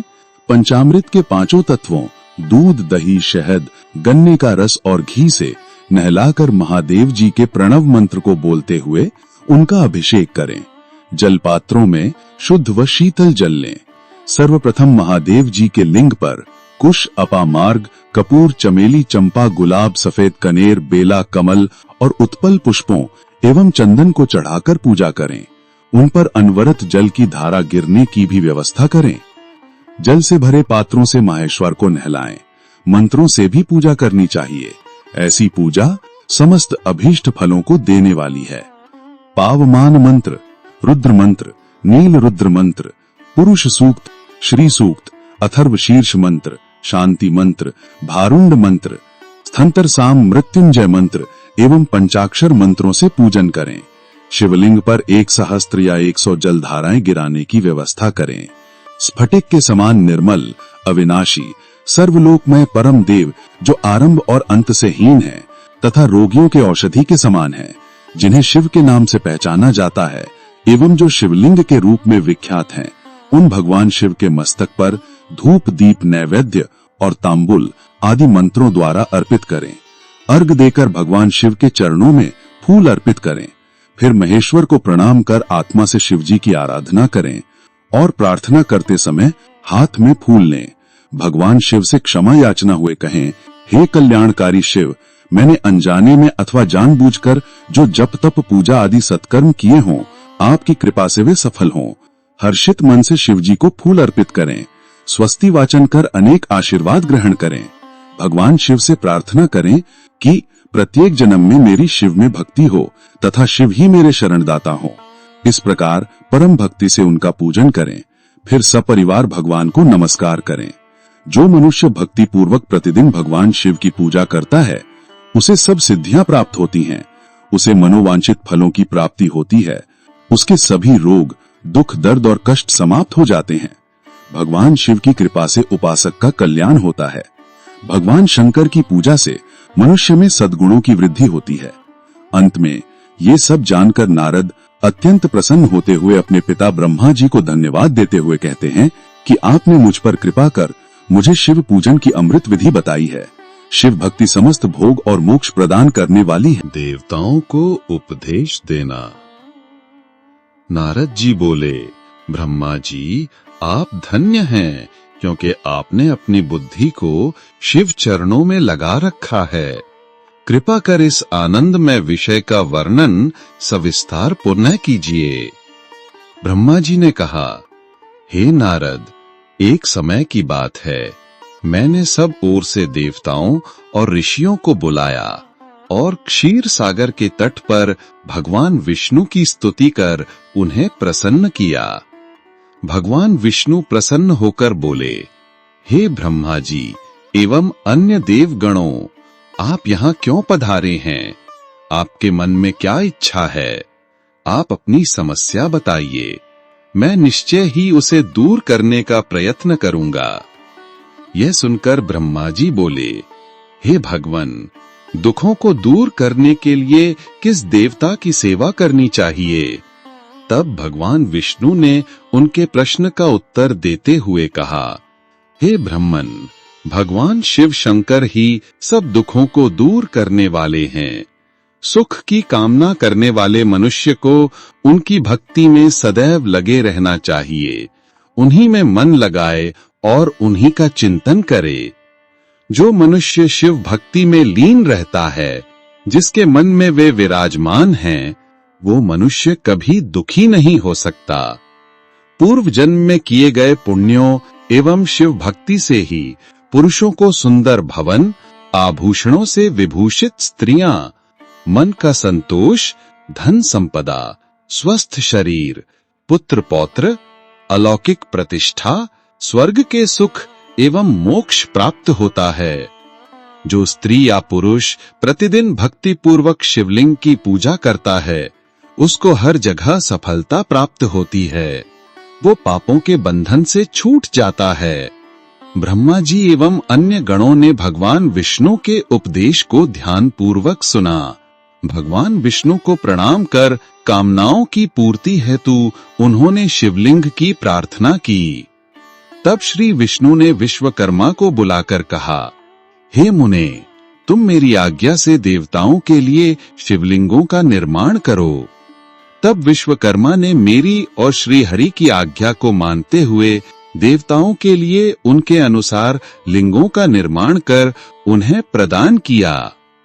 मुनि श्रेष्ठ नारद, सभी देवताओं को प्राप्त शिवलिंगों के विषय में सुनो। सभी देवता अपने द्वारा प्राप्त लिंग की पूजा उपासना करते हैं। पद्म पराग मणि का लिंग इंद्र को, सोने का कुबेर को, पुखराज का धर्मराज को, श्याम वर्ण का वरुण को, इंद्रनील मणि का विष्णु को और ब्रह्माजी हेमलिंग को प्राप्त कर उसका भक्तिपूर्वक पूजन करते हैं। इसी प्रकार विश्वदेव चांदी के लिंग की और वसुगण पीतल के बने लिंग की भक्ति करते हैं। पीतल का अश्विनी कुमारों को, स्फटिक का लक्ष्मी को, तांबे का आदित्यों को और मोती का लिंग चंद्रमा को प्रदान किया गया है। व्रजलिंग ब्राह्मणों के लिए और मिट्टी का लिंग ब्राह्मणों की स्त्रियों के लिए है। मयासुर चंदन द्वारा बने लिंग का और नागों द्वारा मूंगे के बने शिवलिंग का आदर पूर्वक पूजन किया जाता है। देवी मक्खन के बने लिंग की अर्चना करती हैं। योगीजन भस्ममय लिंग की, यक्षगण दधि से निर्मित लिंग की, छाया देवी आटे के लिंग की और ब्रह्मपत्नी रत्नमय शिवलिंग की पूजा करती हैं। बाणासुर पार्थिव लिंग की पूजा करता है। भगवान विष्णु ने देवताओं को उनके हित के लिए शिवलिंग के साथ पूजन विधि भी बताई। देवताओं के वचनों को सुनकर मेरे हृदय में हर्ष की अनुभूति हुई। मैंने लोगों का कल्याण करने वाली शिव पूजा की उत्तम विधि बताई। ये शिव भक्ति समस्त अभीष्ट फलों को प्रदान करने वाली है। इस प्रकार लिंगों के विषय में बताकर ब्रह्मा जी ने शिवलिंग व शिव भक्ति की महिमा का वर्णन किया। शिव पूजन भोग और मोक्ष प्रदान करता है। मनुष्य जन्म उच्च कुल में प्राप्त करना अत्यंत दुर्लभ है। इसलिए मनुष्य रूप में जन्म लेकर मनुष्य को शिव भक्ति में लीन रहना चाहिए। शास्त्रों द्वारा बताए गए मार्ग का अनुसरण करते हुए जाति के नियमों का पालन करते हुए कर्म करें। संपत्ति के अनुसार दान आदि दें। जप तप यज्ञ और ध्यान करें। ध्यान के द्वारा ही परमात्मा का साक्षात्कार होता है। भगवान शंकर अपने भक्तों के लिए सदा उपलब्ध रहते हैं। जब तक ज्ञान की प्राप्ति ना हो तब तक कर्मों से ही आराधना करें। इस संसार में जो जो वस्तु सत असत रूप में दिखती है अथवा सुनाई देती है वह परब्रह्म शिव रूप है। तत्व ज्ञान ना होने तक देव की मूर्ति का पूजन करें। अपनी जाति के लिए अपनाए गए कर्म का प्रयत्न पूर्वक पालन करें। आराध्य देव का पूजन श्रद्धा पूर्वक करें, क्योंकि पूजन और दान से ही हमारी सभी विघ्न व बाधाएं दूर होती हैं। जिस प्रकार मैले कपड़े पर रंग अच्छे से नहीं चढ़ता, परंतु साफ कपड़े पर अच्छी तरह से रंग चढ़ता है, उसी प्रकार देवताओं की पूजा अर्चना से मनुष्य का शरीर पूर्णतया निर्मल हो जाता है। उस पर ज्ञान का रंग चढ़ता है और वह भेदभाव आदि बंधनों से छूट जाता है। बंधनों से छूटने पर उसके सभी दुख दर्द समाप्त हो जाते हैं और मोह माया से मुक्त मनुष्य शिव पद प्राप्त कर लेता है। मनुष्य जब तक गृहस्थ आश्रम में रहे तब तक सभी देवताओं में श्रेष्ठ भगवान शंकर की मूर्ति का पूजन करे। भगवान शंकर ही सभी देवों के मूल हैं। उनकी पूजा से बढ़कर कुछ भी नहीं है। जिस प्रकार वृक्ष की जड़ में पानी से सींचने पर जड़ एवं शाखाएं सभी तृप्त हो जाती हैं, उसी प्रकार शिव भक्ति है। अतः मनोवांछित फलों की प्राप्ति के लिए शिवजी की पूजा करनी चाहिए। अभीष्ट फलों की प्राप्ति तथा सिद्धि के लिए समस्त प्राणियों को सदैव लोक कल्याणकारी भगवान शिव का पूजन करना चाहिए। शिव पूजन की श्रेष्ठ विधि। ब्रह्मा जी कहते हैं, हे नारद, अब मैं शिव पूजन की सर्वोत्तम विधि बताता हूं। ये विधि समस्त अभीष्ट तथा सुखों को प्रदान करने वाली है। उपासक ब्रह्म मुहूर्त में उठकर जगदम्बा पार्वती और भगवान शिव का स्मरण करे। दोनों हाथ जोड़कर उनके सामने सिर झुकाकर भक्ति पूर्वक प्रार्थना करे। हे देवेश उठिए, हे त्रिलोकीनाथ उठिए, मेरे हृदय में निवास करने वाले देव उठिए और पूरे ब्रह्मांड का मंगल करिए। हे प्रभु, मैं धर्म अधर्म को नहीं जानता हूं, आपकी प्रेरणा से ही मैं कार्य करता हूं। फिर गुरु चरणों का ध्यान करते हुए कमरे से निकलकर शौच आदि से निवृत्त हों। मिट्टी और जल से देह को शुद्ध करें। दोनों हाथों और पैरों को धोकर दातुन करें तथा 16 बार जल की अंजलियों से मुंह को धोएं। ये कार्य सूर्योदय से पूर्व ही करें। हे देवताओं और ऋषियों, षष्ठी, प्रतिपदा, अमावस्या, नवमी और रविवार के दिन दातुन ना करें। नदी अथवा घर में समय से स्नान करें। मनुष्य को देश और काल के विरुद्ध स्नान नहीं करना चाहिए। रविवार, श्राद्ध, संक्रांति, ग्रहण, महादान और उपवास वाले दिन गर्म जल में स्नान न करें। क्रम से वारों को देखकर ही तेल लगाएं। जो मनुष्य नियम पूर्वक रोज तेल लगाता है, उसके लिए तेल लगाना किसी भी दिन दूषित नहीं है। सरसों के तेल को ग्रहण के दिन प्रयोग में न लाएं। इसके उपरांत स्नान पूर्व या उत्तर की ओर मुख करके करें।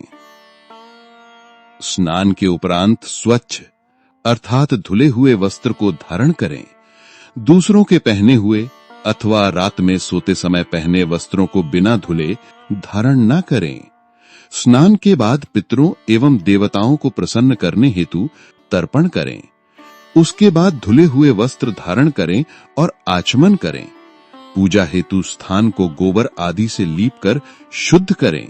वहां लकड़ी के आसन की व्यवस्था करें। ऐसा आसन अभीष्ट फल देने वाला होता है। उस आसन पर बिछाने के लिए मृग अर्थात हिरण की खाल की व्यवस्था करें। उस पर बैठकर भस्म से त्रिपुंड लगाएं। त्रिपुंड से जप तप तथा दान सफल होता है। त्रिपुंड लगाकर रुद्राक्ष धारण करें। तत्पश्चात मंत्रों का उच्चारण करते हुए आचमन करें। पूजा सामग्री को एकत्र करें। फिर जल, गंध और अक्षत के पात्र को दाहिने भाग में रखें। फिर गुरु की आज्ञा लेकर और उनका ध्यान करते हुए सपरिवार शिव का पूजन करें। विघ्न विनाशक गणेश जी का बुद्धि सिद्धि सहित पूजन करें। ओम गणपतये नमः का जाप करके उन्हें नमस्कार करें तथा क्षमा याचना करें। कार्तिकेय एवं गणेश जी का एक साथ पूजन करें तथा उन्हें बारंबार नमस्कार करें। फिर द्वार पर स्थित लंबोदर नामक द्वारपाल की पूजा करें। तत्पश्चात भगवती देवी की पूजा करें। चंदन, कुमकुम, धूप, दीप और नैवेद्य से शिव जी का पूजन करें। प्रेम पूर्वक नमस्कार करें। अपने घर में मिट्टी, सोना, चांदी, धातु या अन्य किसी धातु की शिव प्रतिमा बनाएं। भक्ति पूर्वक शिव जी की पूजा कर उन्हें नमस्कार करें। मिट्टी का शिवलिंग बनाकर विधि पूर्वक उसकी स्थापना करें तथा उसकी प्राण प्रतिष्ठा करें। घर में भी मंत्रोच्चारण करते हुए पूजा करनी चाहिए। पूजा उत्तर की ओर मुख करके करनी चाहिए। आसन पर बैठकर गुरु को नमस्कार करें। अर्घ्य पात्र से शिवलिंग पर जल चढ़ाएं। शांत मन से पूर्ण श्रद्धावनत होकर महादेव जी का आवाहन इस प्रकार करें। जो कैलाश के शिखर पर निवास करते हैं और पार्वती देवी के पति हैं, जिनके स्वरूप का वर्णन शास्त्रों में है, जो समस्त देवताओं के लिए पूजित हैं, जिनके 5 मुख, 10 हाथ तथा प्रत्येक मुख पर 3-3 नेत्र हैं, जो सिर पर चंद्रमा का मुकुट और जटा धारण किए हुए हैं, जिनका रंग कपूर के समान है, जो बाघ की खाल बांधते हैं, जिनके गले में वासुकी नामक नाग लिपटा है, जो सभी मनुष्यों को शरण देते हैं और सभी भक्तगण जिनकी जय जयकार करते हैं, जिनका सभी वेद और शास्त्रों में गुणगान किया गया है, ब्रह्मा विष्णु जिनकी स्तुति करते हैं, जो परम आनंद देने वाले तथा भक्त वत्सल हैं, ऐसे देवों के देव महादेव भगवान शिवजी का मैं आवाहन करता हूं। इस प्रकार आवाहन करने के पश्चात उनका आसन स्थापित करें। आसन के बाद शिवजी को पाद्य और अर्घ्य दें। पंचामृत के द्रव्यों द्वारा शिवलिंग को स्नान कराएं तथा मंत्रों सहित द्रव्य अर्पित करें। स्नान के पश्चात सुगंधित चंदन का लेप करें तथा सुगंधित जलधारा से उनका अभिषेक करें। फिर आचमन कर जल दें और वस्त्र अर्पित करें। मंत्रों द्वारा भगवान शिव को तिल, जौ, गेहूं, मूंग और उड़द अर्पित करें। पुष्प चढ़ाएं। शिवजी के प्रत्येक मुख पर कमल, शतपत्र, शंख पुष्प, कुश पुष्प, धतूरा, मंदार, द्रोण पुष्प, तुलसी दल तथा बेल पत्र चढ़ाकर पराभक्ति से महेश्वर की विशेष पूजा करें। बेल पत्र समर्पित करने से शिवजी की पूजा सफल होती है। तत्पश्चात सुगंधित चूर्ण तथा सुवासित तेल बड़े हर्ष के साथ भगवान शिव को अर्पित करें। गुग्गुल और अगरू की धूप दें। घी का दीपक जलाएं। प्रभु शंकर, हम आपको नमस्कार करते हैं। आप अर्घ्य को स्वीकार करके मुझे रूप दीजिए, यश दीजिए और भोग और मोक्ष रूपी फल प्रदान करिए। ये कहकर अर्घ्य अर्पित करें। नैवेद्य व तांबुल अर्पित करें। 4 बार पैरों में, 2 बार नाभि के सामने, 1 बार मुख के सामने तथा संपूर्ण शरीर में 7 बार आरती दिखाएं। तत्पश्चात शिवजी की परिक्रमा करें। हे प्रभु शिव शंकर, मैंने अज्ञान से अथवा जानबूझकर जो पूजन किया है वो आपकी कृपा से सफल हो। हे भगवान, मेरा प्राण आप में लगे हैं, मेरा मन सदा आपका ही चिंतन करता है। हे गौरीनाथ, भूतनाथ, आप मुझ पर प्रसन्न होइए। प्रभु, जिनके पैर लड़खड़ाते हैं उनका आप ही एकमात्र सहारा हैं। जिन्होंने कोई भी अपराध किया है उनके लिए आप ही शरणदाता हैं। ये प्रार्थना करके पुष्पांजलि अर्पित करें तथा पुनः भगवान शिव को नमस्कार करें। देवेश्वर प्रभु, अब आप परिवार सहित अपने स्थान को पधारें और जब पूजा का समय हो तब पुनः यहाँ पधारें। इस प्रकार भगवान शंकर की प्रार्थना करते हुए उनका विसर्जन करें और उस जल को अपने हृदय में लगाकर मस्तक पर लगाएं। हे महर्षियों, इस प्रकार मैंने आपको शिव पूजन की सर्वोत्तम विधि बता दी है जो भोग और मोक्ष प्रदान करने वाली है। ऋषिगण बोले, हे ब्रह्मा जी, आप सर्वश्रेष्ठ हैं। आपने हम पर कृपा कर शिव पूजन की सर्वोत्तम विधि का वर्णन हमसे किया, जिसे सुनकर हम सब कृतार्थ हो गए। पुष्पों द्वारा शिव पूजा का महात्म्य। ऋषियों ने पूछा, हे महाभाग, अब आप ये बताइए कि भगवान शिव जी की किन किन फूलों से पूजा करनी चाहिए। विभिन्न फूलों से पूजा करने पर क्या क्या फल प्राप्त होते हैं। सूत जी बोले, हे ऋषियों, यही प्रश्न नारद जी ने ब्रह्मा जी से किया था। ब्रह्मा जी ने उन्हें पुष्पों द्वारा शिव जी की पूजा के महात्म्य को बताया। ब्रह्मा जी ने कहा, नारद, लक्ष्मी अर्थात धन की कामना करने वाले मनुष्य को कमल के फूल, बेलपत्र, शतपत्र और शंख पुष्प से भगवान शिव का पूजन करना चाहिए। 1,00,000 पुष्पों द्वारा भगवान शिव की पूजा होने पर सभी पापों का नाश हो जाता है और लक्ष्मी की प्राप्ति होती है। 1,00,000 फूलों से शिव जी की पूजा करने से मनुष्य को संपूर्ण अभीष्ट फलों से की प्राप्ति होती है। जिसके मन में कोई कामना न हो वह उपासक इस पूजन से शिव स्वरूप हो जाता है। मृत्युंजय मंत्र के 5,00,000 जाप पूरे होने पर महादेव के स्वरूप के दर्शन हो जाते हैं। 1,00,000 जाप से शरीर की शुद्धि होती है। दूसरे लाख के जाप से पहले जन्म की बातें याद आ जाती हैं। तीसरे लाख जाप के पूर्ण होने पर इच्छा की गई सभी वस्तुओं की प्राप्ति हो जाती है। चौथे लाख जाप पूर्ण होने पर भगवान शिव स्वप्न में दर्शन देते हैं। पांचवां लाख जाप पूरा होने पर वे प्रत्यक्ष दर्शन देते हैं। मृत्युंजय मंत्र के 10 लाख जाप करने से संपूर्ण फलों की सिद्धि होती है। मोक्ष की कामना करने वाले मनुष्य को 1 लाख दर्भों से शिव पूजन करना चाहिए। आयु वृद्धि की इच्छा करने वाले मनुष्य को 1 लाख दुर्वाओं द्वारा पूजन करना चाहिए। पुत्र प्राप्ति की इच्छा रखने वाले मनुष्य को 1 लाख धतूरे के फूलों से पूजा करनी चाहिए। पूजन में लाल डंठल वाले धतूरे को शुभदायक माना जाता है। यश प्राप्ति के लिए 1 लाख अगस्त्य के फूलों से पूजा करनी चाहिए। तुलसी दल द्वारा शिवजी की पूजा करने से भोग और मोक्ष की प्राप्ति होती है। अड़हुल के 1 लाख फूलों से पूजा करने पर शत्रुओं की मृत्यु होती है। 1 लाख करवीर के फूलों से शिव पूजन करने पर समस्त रोगों का नाश हो जाता है। दोपहरिया के फूलों के पूजन से आभूषण तथा चमेली के फूलों से पूजन करने से वाहन की प्राप्ति होती है। अलसी के फूलों से शिव पूजन करने से विष्णु जी भी प्रसन्न होते हैं। बेलों के फूलों से अर्घ्य देने पर अच्छे जीवन साथी की प्राप्ति होती है। जूही के फूलों से पूजन करने पर घर में धन संपदा का वास होता है तथा अन्न के भंडार भर जाते हैं। कनेर के फूलों से पूजन करने पर वस्त्रों की प्राप्ति होती है। सेदुआरी और शेफालिका के फूलों से पूजन करने पर मन निर्मल हो जाता है। हार सिंगार के फूलों से पूजन करने पर सुख संपत्ति की वृद्धि होती है। राई के 1 लाख फूलों से पूजन करने पर शत्रु मृत्यु को प्राप्त होते हैं। चंपा और केवड़े के फूलों से शिव पूजन नहीं करना चाहिए। ये दोनों फूल महादेव के पूजन के लिए अयोग्य होते हैं। इसके अलावा सभी फूलों का पूजा में उपयोग किया जा सकता है।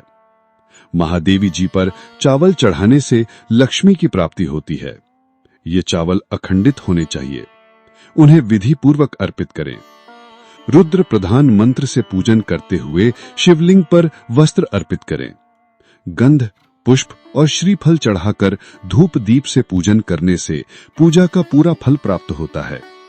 उसी प्रांगण में 12 ब्राह्मणों को भोजन कराएं। इससे सांगोपांग पूजा संपन्न होती है। 1 लाख तिलों से शिवजी का पूजन करने पर समस्त दुखों और क्लेश का नाश होता है। जौ के दाने चढ़ाने पर स्वर्गीय सुख की प्राप्ति होती है। गेहूं के बने भोजन से 1,00,000 बार शिव पूजन करने से संतान की प्राप्ति होती है। मूंग से पूजन करने पर उपासक को धर्म, अर्थ और काम भोग की प्राप्ति होती है तथा वो पूजा समस्त सुखों को देने वाली है। उपासक को निष्काम होकर मोक्ष की प्राप्ति के लिए भगवान शिव की पूजा करनी चाहिए। भक्ति भाव से विधि पूर्वक शिव की पूजा करके जलधारा समर्पित करनी चाहिए। शरुद्रीय मंत्र से एकादश रुद्र जप, सूक्त, षडांग, महामृत्युंजय और गायत्री मंत्र में नमः लगाकर नामों से अथवा प्रणव ओम मंत्र द्वारा शास्त्रोक्त मंत्र से जलधारा शिवलिंग पर चढ़ाएं। जलधारा पूजन से संतान की प्राप्ति होती है। सुख और संतान की वृद्धि के लिए जलधारा का पूजन उत्तम होता है। उपासक को भस्म धारण प्रेम पूर्वक शुभ एवं दिव्य द्रवों द्वारा शिव पूजन कर उनके सहस्त्र नामों का जाप करते हुए शिवलिंग पर घी की धारा चढ़ानी चाहिए। इससे वंश का विस्तार होता है। 10,000 मंत्रों द्वारा इस प्रकार किया गया पूजन रोगों को समाप्त करता है तथा मनोवांछित फल की प्राप्ति होती है। नपुंसक पुरुष को शिव जी का पूजन घी से करना चाहिए। ब्राह्मणों को भोजन कराना चाहिए और प्राजापत्य का व्रत रखना चाहिए।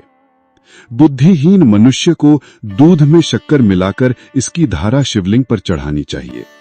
इससे भगवान प्रसन्न होकर उत्तम बुद्धि प्रदान करते हैं। यदि मनुष्य का मन उदास रहता हो, जी उटट जाए, कहीं भी प्रेम न रहे, दुख बढ़ जाए तथा घर में सदैव लड़ाई रहती हो, तो मनुष्यों को शक्कर मिश्रित दूध 10,000 मंत्रों का जाप करते हुए शिवलिंग को अर्पित करना चाहिए। खुशबू वाला तेल चढ़ाने पर भोगों की वृद्धि होती है। यदि शिवजी पर शहद चढ़ाया जाए तो टीबी जैसा रोग भी समाप्त हो जाता है। शिवजी को गन्ने का रस चढ़ाने से आनंद की प्राप्ति होती है। गंगा जल को चढ़ाने से भोग और मोक्ष की प्राप्ति होती है। उपरोक्त वस्तुओं को अर्पित करते समय मृत्युंजय मंत्र के 10,000 जाप करने चाहिए और 11 ब्राह्मणों को भोजन कराना चाहिए। इस प्रकार शिवजी की विधि सहित पूजा करने से पुत्र पौत्रादि सहित सब सुखों को भोग कर अंत में शिवलोक की प्राप्ति होती है। सृष्टि का वर्णन। नारद जी ने पूछा, हे पितामह, आपने बहुत सी ज्ञान बढ़ाने वाली उत्तम बातों को सुनाया। कृपया इसके अलावा और भी जो आप सृष्टि एवं उससे संबंधित लोगों के बारे में जानते हैं, हमें बताने की कृपा करें। ब्रह्मा जी बोले, मुने, हमें आदेश देकर जब महादेव जी अंतर्धान हो गए तो मैं उनकी आज्ञा का पालन करते हुए ध्यान मग्न होकर अपने कर्तव्यों के विषय में सोचने लगा। उस समय भगवान श्री हरि विष्णु से ज्ञान प्राप्त कर मैंने सृष्टि की रचना करने का निश्चय किया। भगवान विष्णु मुझे आवश्यक उपदेश देकर वहां से चले गए। भगवान शिव की कृपा से ब्रह्मांड से बाहर बैकुंठ धाम में जा पहुंचे और वहीं निवास करने लगे।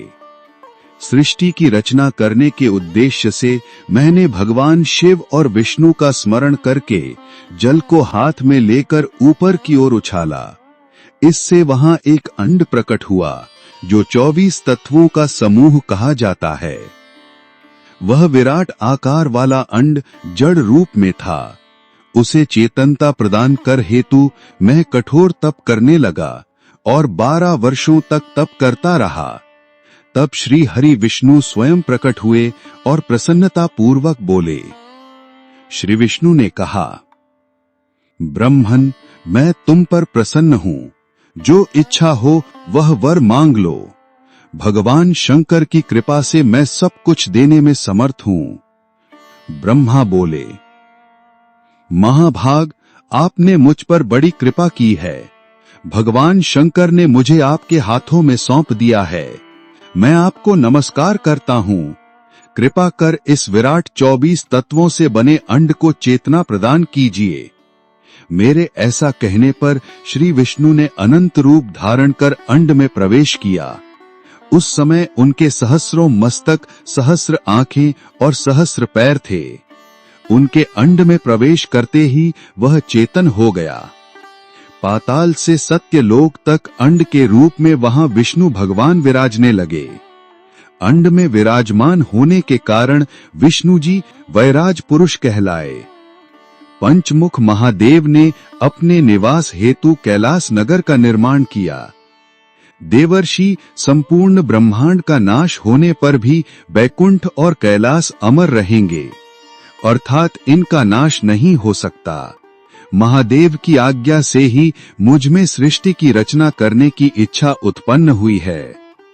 अनजाने में ही मुझसे तमोगुणी सृष्टि की उत्पत्ति हुई, जिसे अविद्या पंचक कहते हैं। उसके पश्चात भगवान शिव की आज्ञा से स्थावर संज्ञक वृक्ष, जिसे पहला सर्ग कहते हैं, का निर्माण हुआ, परंतु पुरुषार्थ का साधक नहीं था। अतः दूसरा सर्ग तिर्यक त्रोत प्रकट हुआ।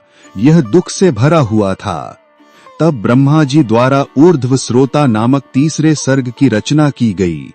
यह सात्विक सर्ग देव सर्ग के नाम से प्रसिद्ध हुआ। यह सर्ग सत्यवादी तथा परम सुखदायक है। इसकी रचना के उपरांत मैंने पुनः शिव चिंतन आरंभ कर दिया। तब एक रजोगुणी सृष्टि का आरंभ हुआ जो अर्वाक श्रोता नाम से विख्यात हुआ। इसके बाद मैंने 5 विकृत सर्गों और 3 प्राकृत सर्गों को जन्म दिया। पहला महत तत्व, दूसरा भूतों और तीसरा वैकारिक सर्ग है। इसके अलावा 5 विकृत सर्ग हैं। दोनों को मिलाकर कुल 8 सर्ग होते हैं। 9वां कौमार सर्ग है, जिससे सनत सनंदन कुमारों की रचना हुई है। सनत आदि मेरे 4 मानस पुत्र हैं जो ब्रह्मा के समान हैं। वे महान व्रत का पालन करने वाले हैं। वे संसार से विमुख एवं ज्ञानी हैं। उनका मन शिव चिंतन में लगा रहता है। मुनि नारद मेरी आज्ञा पाकर भी उन्होंने सृष्टि के कार्य में मन नहीं लगाया। इससे मुझ में क्रोध प्रवेश कर गया। तब भगवान विष्णु ने मुझे समझाया और भगवान शिव की तपस्या करने के लिए कहा।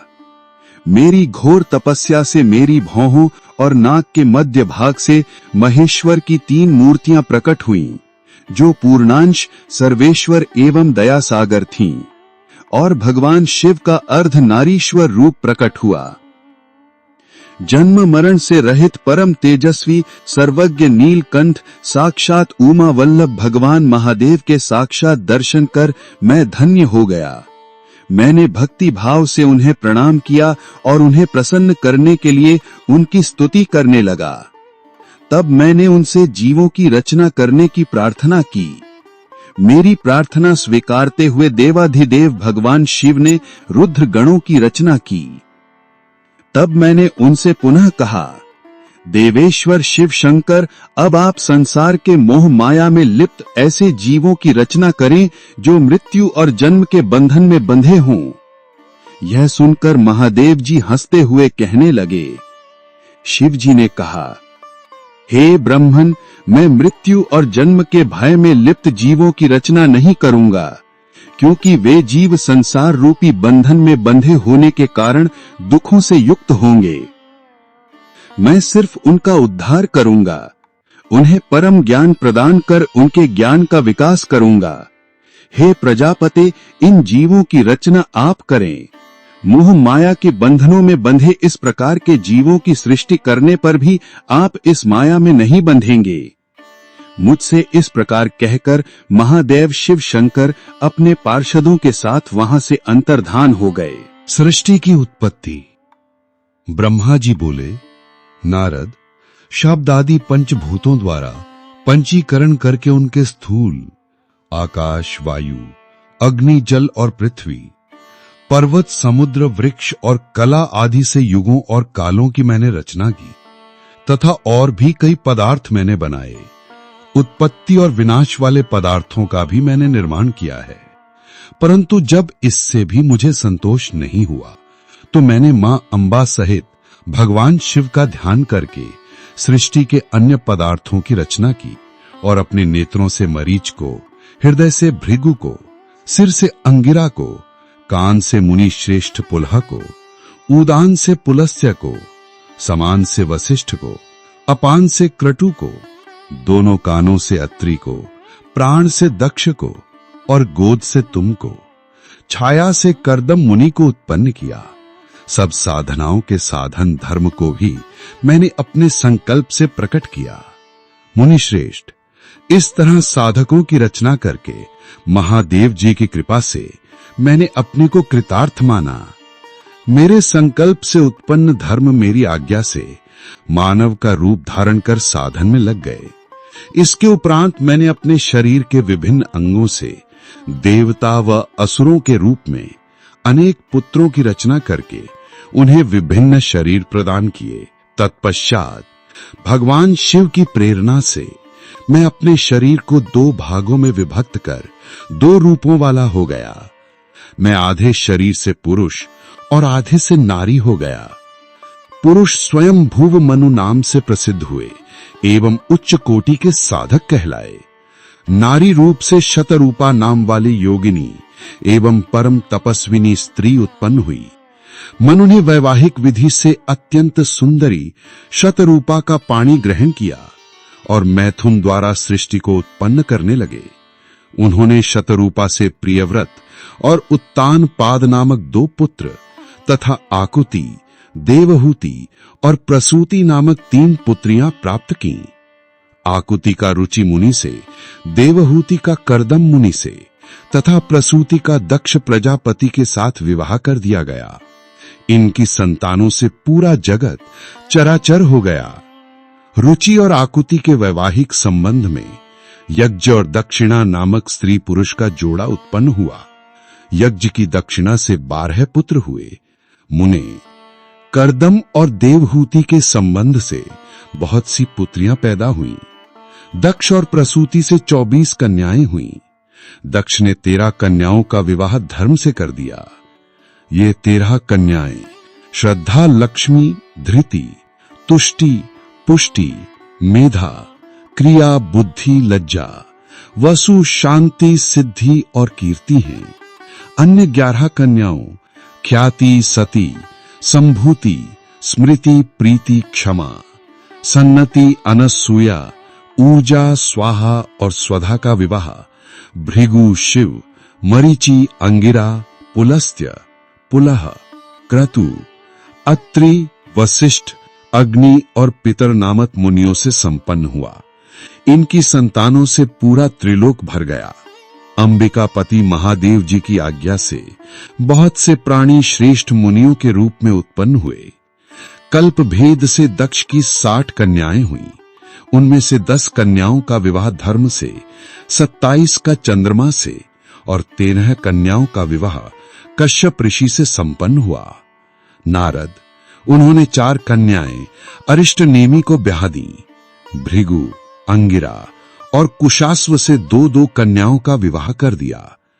कश्यप ऋषि की संतानों से संपूर्ण त्रिलोक आलोकित है। देवता, ऋषि, दैत्य, वृक्ष, पक्षी, पर्वत तथा लताएं आदि कश्यप पत्नियों से पैदा हुए हैं। इस तरह भगवान शंकर की आज्ञा से ब्रह्मा जी ने पूरी सृष्टि की रचना की। सर्वव्यापी शिव जी द्वारा तपस्या के लिए प्रकट देवी, जिन्हें रुद्रदेव ने त्रिशूल के अग्रभाग पर रखकर उनकी रक्षा की, वे सती देवी ही दक्ष से प्रकट हुई थीं। उन्होंने भक्तों का उद्धार करने के लिए अनेक लीलाएं की। इस प्रकार देवी शिवा ही सती के रूप में भगवान शंकर की अर्धांगिनी बनी, परंतु अपने पिता के यज्ञ में अपने पति का अपमान देखकर उन्होंने अपने शरीर को यज्ञ की अग्नि में भस्म कर दिया। देवताओं की प्रार्थना पर ही वे मां सती पार्वती के रूप में प्रकट हुईं और कठिन तपस्या करके उन्होंने पुनः भगवान भोलेनाथ को प्राप्त कर लिया। वे इस संसार में कालिका, चंडिका, भद्रा, चामुंडा, विजया, जयंती, भद्रकाली, दुर्गा, भगवती, कामाख्या, कामदा, अंबा, मृडाणी और सर्वमंगला आदि अनेक नामों से पूजी जाती हैं। देवी के ये नाम भोग और मोक्ष को देने वाले हैं। मुनि नारद, इस प्रकार मैंने तुम्हें सृष्टि की उत्पत्ति की कथा सुनाई है। पूरा ब्रह्मांड भगवान शिव की आज्ञा से मेरे द्वारा रचा गया है। ब्रह्मा, विष्णु और रुद्र आदि तीनों देवता उन्हीं महादेव के अंश हैं। भगवान शिव निर्गुण और सगुण हैं। वे शिवलोक में शिवा के साथ निवास। सूत जी कहते हैं, हे ऋषियों, तत्पश्चात नारद जी ने विनय पूर्वक प्रणाम किया और उनसे पूछा, भगवान शंकर कैलाश पर कब गए और महात्मा कुबेर से उनकी मित्रता कहाँ और कैसे हुई? प्रभु शिव जी कैलाश पर क्या करते हैं? कृपा कर मुझे बताइए। इसे सुनने के लिए मैं बहुत उत्सुक हूँ। ब्रह्मा जी बोले, हे नारद, मैं तुम्हें चंद्रमौली भगवान शिव के विषय में बताता हूँ। काम्पिल्य नगर में यज्ञ दत्त दीक्षित नामक एक ब्राह्मण रहते थे, जो अत्यंत प्रसिद्ध थे। वे यज्ञ विद्या में बड़े पारंगत थे। उनका गुणनिधि नामक एक 8 वर्षीय पुत्र था। उसका यज्ञोपवीत हो चुका था और वह भी बहुत सी विद्याएं जानता था, परंतु वह दुराचारी और जुआरी हो गया। वह हर वक्त खेलता कूदता रहता था तथा गाने बजाने वालों का साथी हो गया था। माता के बहुत कहने पर भी वह पिता के समीप नहीं जाता था और उनकी किसी आज्ञा को नहीं मानता था। उसके पिता घर के कार्यों तथा दीक्षा आदि देने में लगे रहते थे। जब घर पर आकर अपनी पत्नी से गुणनिधि के बारे में पूछते तो वह झूठ कह देती कि वह कहीं स्नान करने या देवताओं का पूजन करने गया है। केवल एक ही पुत्र होने कारण वह अपने पुत्र की कमियों को छुपाती रहती थी। उन्होंने अपने पुत्र का विवाह भी करा दिया। माता नित्य अपने पुत्र को समझाती थीं। वह उसे यह भी समझाती थीं कि तुम्हारी बुरी आदतों के बारे में तुम्हारे पिता को पता चल गया तो वे क्रोध के आवेश में हम दोनों को मार देंगे। परंतु गुणनिधि पर मां के समझाने का कोई प्रभाव नहीं पड़ता था। एक दिन उसने अपने पिता की अंगूठी चुरा ली और उसे जुए में हार आया। दैव योग से उसके पिता को अंगूठी के विषय में पता चल गया। जब उन्होंने अंगूठी जुआरी के हाथ में देखी और उससे पूछा तो जुआरी ने कहा, मैंने कोई चोरी नहीं की है, अंगूठी मुझे तुम्हारे पुत्र ने ही दी है। यही नहीं बल्कि उसने और जुआरियों को भी बहुत सारा धन घर से लाकर दिया है। परंतु आश्चर्य तो ये है कि तुम जैसे पंडित भी अपने पुत्र के लक्षणों को नहीं जान पाए। ये सारी बातें सुनकर पंडित दीक्षित का सिर शर्म से झुक गया। वे सिर झुकाकर और अपना मुंह ढककर अपने घर की ओर चल दिए। घर पहुंचकर गुस्से से उन्होंने अपनी पत्नी को पुकारा। अपनी पत्नी से उन्होंने पूछा, तेरा लाडला पुत्र कहाँ गया है? मेरी अंगूठी जो मैंने सुबह तुम्हें दी थी वह कहाँ है? मुझे जल्दी से दो। पंडित की पत्नी ने फिर झूठ बोल दिया, मुझे स्मरण नहीं है कि वह कहाँ है। अब तो दीक्षित जी को और भी क्रोध आ गया। वे अपनी पत्नी से बोले, तू बड़ी सत्यवादिनी है, इसलिए मैं जब भी गुणनिधि के बारे में पूछता हूँ तब मुझे अपनी बातों से बहला देती है। यह कहकर दीक्षित जी घर के अन्य सामानों को ढूंढने लगे, क्योंकि वे सब वस्तुएं गुणनिधि जुए में हार चुका था। क्रोध में आकर पंडित दीक्षित ने अपनी पत्नी और पुत्र को घर से निकाल दिया और दूसरा विवाह कर लिया। ब्रह्मा जी बोले, हे नारद, जब ये समाचार गुणनिधि को मिला तो उसे अपने भविष्य की चिंता हुई। वह कई दिनों तक भूखा प्यासा भटकता रहा। एक दिन भूख प्यास से व्याकुल वह एक शिव मंदिर के पास बैठ गया। एक शिव भक्त अपने परिवार सहित शिव पूजन के लिए विविध सामग्री लेकर वहां आया था। उसने परिवार सहित भगवान शिव का विधि विधान से पूजन किया और नाना प्रकार के पकवान शिवलिंग पर चढ़ाए। पूजन के बाद वे लोग वहां से चले गए तो गुणनिधि ने भूख से मजबूर होकर उस भोग कोष से चोरी करने का विचार किया और मंदिर में चला गया। उस समय अंधेरा हो चुका था, इसलिए उसने अपने वस्त्र को जलाकर उजाला किया। ये मानो उसने भगवान शिव के सम्मुख दीप जलाकर दीपदान किया था। जैसे ही वह सब भोग उठाकर भागने लगा, उसके पैरों की धमक से लोगों को पता चल गया कि उसने मंदिर में चोरी की है। सभी उसे पकड़ने के लिए दौड़े और उसका पीछा करने लगे। नगर के लोगों ने उसे खूब मारा। उनकी मार को उसका भूखा शरीर सहन नहीं कर सका। उसके प्राण पखेरु उड़ गए। उसके कुकर्मों के कारण यमदूत उसको बांधकर ले जा रहे थे। तभी भगवान शिव के पार्षद वहां आ गए और गुणनिधि को यमदूतों के बंधनों से मुक्त करा दिया। यमदूतों ने शिवगणों को नमस्कार किया और बताया कि यह बड़ा पापी और धर्म कर्म से हीन है। यह अपने पिता का भी शत्रु है। इसने शिवजी के भोग की भी चोरी की। इसने बहुत पाप किए हैं, इसलिए यह यमलोक का अधिकारी है। इसे हमारे साथ जाने दें ताकि विभिन्न नरकों को ये भोग सके। तब शिवगणों ने उत्तर दिया कि निश्चय ही गुणनिधि ने बहुत से पाप कर्म किए हैं, परंतु इसने कुछ पुण्य कर्म भी किए हैं जो संख्या में कम होने पर भी पाप कर्मों को नष्ट करने वाले हैं।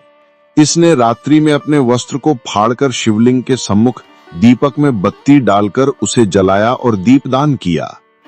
इसने अपने पिता के श्रीमुख से एवं मंदिर के बाहर बैठकर शिवगणों को सुना है और ऐसे ही और भी अनेक धर्म कर्म इसने किए हैं। इतने दिनों तक भूखा रहकर इसने व्रत किया और शिव दर्शन तथा शिव पूजन भी अनेकों बार किया है। इसलिए यह हमारे साथ शिवलोक को जाएगा, वहां कुछ दिनों तक निवास करेगा। जब इसके संपूर्ण पापों का नाश हो जाएगा तो भगवान शिव की कृपा से यह कलिंग देश का राजा अरिंदम के पुत्र दम के रूप में विख्यात होगा। अतः यमदूतो, तुम अपने लोक को लौट जाओ। यह सुनकर यमदूत यमलोक को चले गए। उन्होंने यमराज को इस विषय में सूचना दे दी और यमराज ने इसको प्रसन्नतापूर्वक स्वीकार कर लिया। तत्पश्चात गुणनिधि नामक ब्राह्मण को लेकर शिवगण शिवलोक को चल दिए। कैलाश पर भगवान शिव और देवी उमा विराजमान थे। उसे उनके सामने लाया गया। गुणनिधि ने भगवान शिव उमा की चरण वंदना की और उनकी स्तुति की। उसने महादेव से अपने किए कर्मों के बारे में क्षमा याचना की। भगवान ने उसे क्षमा प्रदान कर दी। वहां शिवलोक में कुछ दिन निवास करने के बाद गुणनिधि कलिंग देश के राजा अरिंदम के पुत्र दम के रूप में विख्यात हुआ। हे नारद, शिवजी की थोड़ी सी सेवा भी उसके लिए अत्यंत फलदायक हुई। इस गुणनिधि के चरित्र को जो कोई पढ़ता अथवा सुनता है, उसकी सभी कामनाएं पूरी होती हैं तथा वह मनुष्य सुख शांति प्राप्त करता है। गुणनिधि को कुबेर पद की प्राप्ति। नारद जी ने प्रश्न किया, हे ब्रह्मा जी, अब आप मुझे यह बताइए कि गुणनिधि जैसे महापापी मनुष्य को भगवान शिव द्वारा कुबेर पद क्यों और कैसे प्रदान किया गया? हे प्रभु, कृपा कर इस कथा को भी बताइए। ब्रह्मा जी बोले, नारद, शिवलोक में सारे दिव्य भोगों का उपभोग कर तथा उमा महेश्वर का सेवन कर वह अगले जन्म में कलिंग के राजा अरिंधम का पुत्र हुआ। उसका नाम दम था। बालक दम की भगवान शंकर में असीम भक्ति थी। वह सदैव शिवजी की सेवा में लगा रहता था। वह अन्य बालकों के साथ मिलकर शिव भजन करता। युवा होने पर उसके पिता अरिंदम की मृत्यु के पश्चात दम को राज सिंहासन पर बैठाया गया। राजा दम सब ओर शिव धर्म का प्रचार और प्रसार करने लगे। वे सभी शिवालयों में दीपदान करते थे। उनकी शिवजी में अनन्य भक्ति थी। उन्होंने अपने राज्य में रहने वाले सभी ग्रामाध्यक्षों को ये आज्ञा दी थी कि शिव मंदिर में दीपदान करना सबके लिए अनिवार्य है। अपने गांव के आसपास जितने शिवालय हैं, वहां सदा दीप जलाना चाहिए। राजा दम ने आजीवन शिव धर्म का पालन किया। इस तरह वे बड़े धर्मात्मा कहलाए। उन्होंने शिवालयों में बहुत से दीप जलवाए। इसके फलस्वरूप वे दीपों की प्रभा के आश्रय हो मृत्युपरांत अलकापुरी के स्वामी बने। ब्रह्मा जी बोले, हे नारद, भगवान शिव का पूजन व उपासना महान फल देने वाली है। दीक्षित के पुत्र गुणनिधि ने, जो पूर्ण अधर्मी था, भगवान शिव की कृपा पाकर दिक्पाल का पद पा लिया था। अब मैं तुम्हें उसकी भगवान शिव के साथ मित्रता के विषय में बताता हूं। नारद, बहुत पहले की बात है।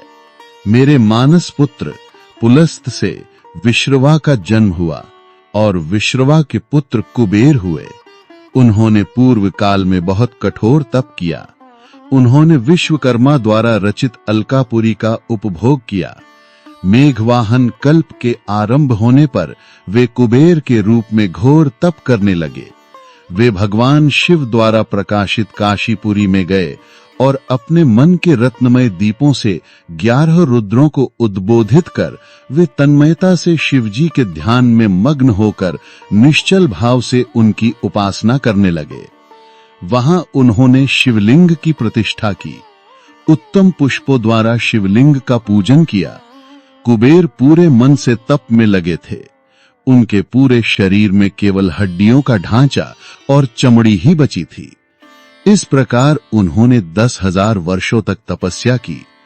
तत्पश्चात भगवान शिव अपनी दिव्य शक्ति उमा के भव्य रूप के साथ कुबेर के पास गए। अलकापति कुबेर मन को एकाग्र कर शिवलिंग के सामने तपस्या में लीन थे। भगवान शिव ने कहा, अलकापते, मैं तुम्हारी भक्ति और तपस्या से प्रसन्न हूं। तुम मुझसे अपनी इच्छानुसार वर मांग सकते हो। ये सुनकर जैसे ही कुबेर ने आंखें खोली तो उन्हें अपने सामने भगवान नीलकंठ खड़े दिखाई दिए। उनका तेज सूर्य के समान था। उनके मस्तक पर चंद्रमा अपनी चांदनी बिखेर रहा था। उनके तेज से कुबेर की आंखें चौंधिया गईं।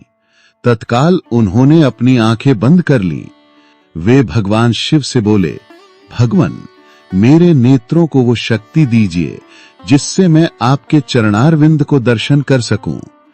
कुबेर की बात सुनकर भगवान शिव ने अपनी हथेली से कुबेर को स्पर्श कर देखने की शक्ति प्रदान की। दिव्य दृष्टि प्राप्त होने पर वे आंखें फाड़ फाड़ कर देवी उमा की ओर देखने लगे वे सोचने लगे कि भगवान शिव के साथ यह सर्वांग सुंदरी कौन है? इसने ऐसा कौन सा तप किया है जो इसे भगवान शिव की कृपा से उनका सामीप्य रूप और सौभाग्य प्राप्त हुआ है? वे देवी उमा को निरंतर देखते जा रहे थे। देवी को घूरने के कारण उनकी बाईं आंख फूट गई। शिवजी ने उमा से कहा, उमे, यह तुम्हारा पुत्र है। यह तुम्हें क्रूर दृष्टि से नहीं देख रहा। यह तुम्हारे तप बल को जानने की कोशिश कर रहा है।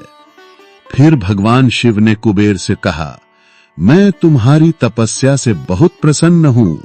मैं तुम्हें वर देता हूं कि तुम समस्त निधियों और गुह्य शक्तियों के स्वारी हो जाओ। सुव्रतों, यक्षों और किन्नरों के अधिपति होकर धन के दाता बनो। मेरी तुमसे सदा मित्रता रहेगी और मैं तुम्हारे पास सदा निवास करूंगा, अर्थात तुम्हारे स्थान अलकापुरी के पास ही मैं निवास करूंगा। कुबेर, अब तुम अपनी माता उमा के चरणों में प्रणाम करो। ये ही तुम्हारी माता हैं। ब्रह्मा जी कहते हैं, नारद, भगवान शिव ने देवी से कहा, हे देवी, यह तुम्हारा पुत्र है, इस पर अपनी कृपा करो। ये सुनकर उमा देवी बोली, वत्स, तुम्हारी भगवान शिव में सदैव निर्मल भक्ति बनी रहे। बाईं आंख फूट जाने पर तुम एक ही पिंगल नेत्र से युक्त रहो। महादेव जी ने जो वर तुम्हें प्रदान किए हैं वे सुलभ हैं। मेरे रूप से ईर्ष्या के कारण तुम कुबेर नाम से प्रसिद्ध हो गए। कुबेर को वर देकर भगवान शिव और देवी उमा अपने धाम को चले गए। इस प्रकार भगवान शिव और कुबेर में मित्रता हुई और वे अलकापुरी के निकट कैलाश पर्वत पर निवास करने लगे। नारद जी ने कहा, ब्रह्मा जी, आप धन्य हैं। आपने मुझ पर कृपा कर मुझे इस अमृत कथा के बारे में बताया है। निश्चय ही शिव भक्ति दुखों को दूर कर समस्त सुख प्रदान करने वाली है। भगवान शिव का कैलाश पर्वत पर गमन।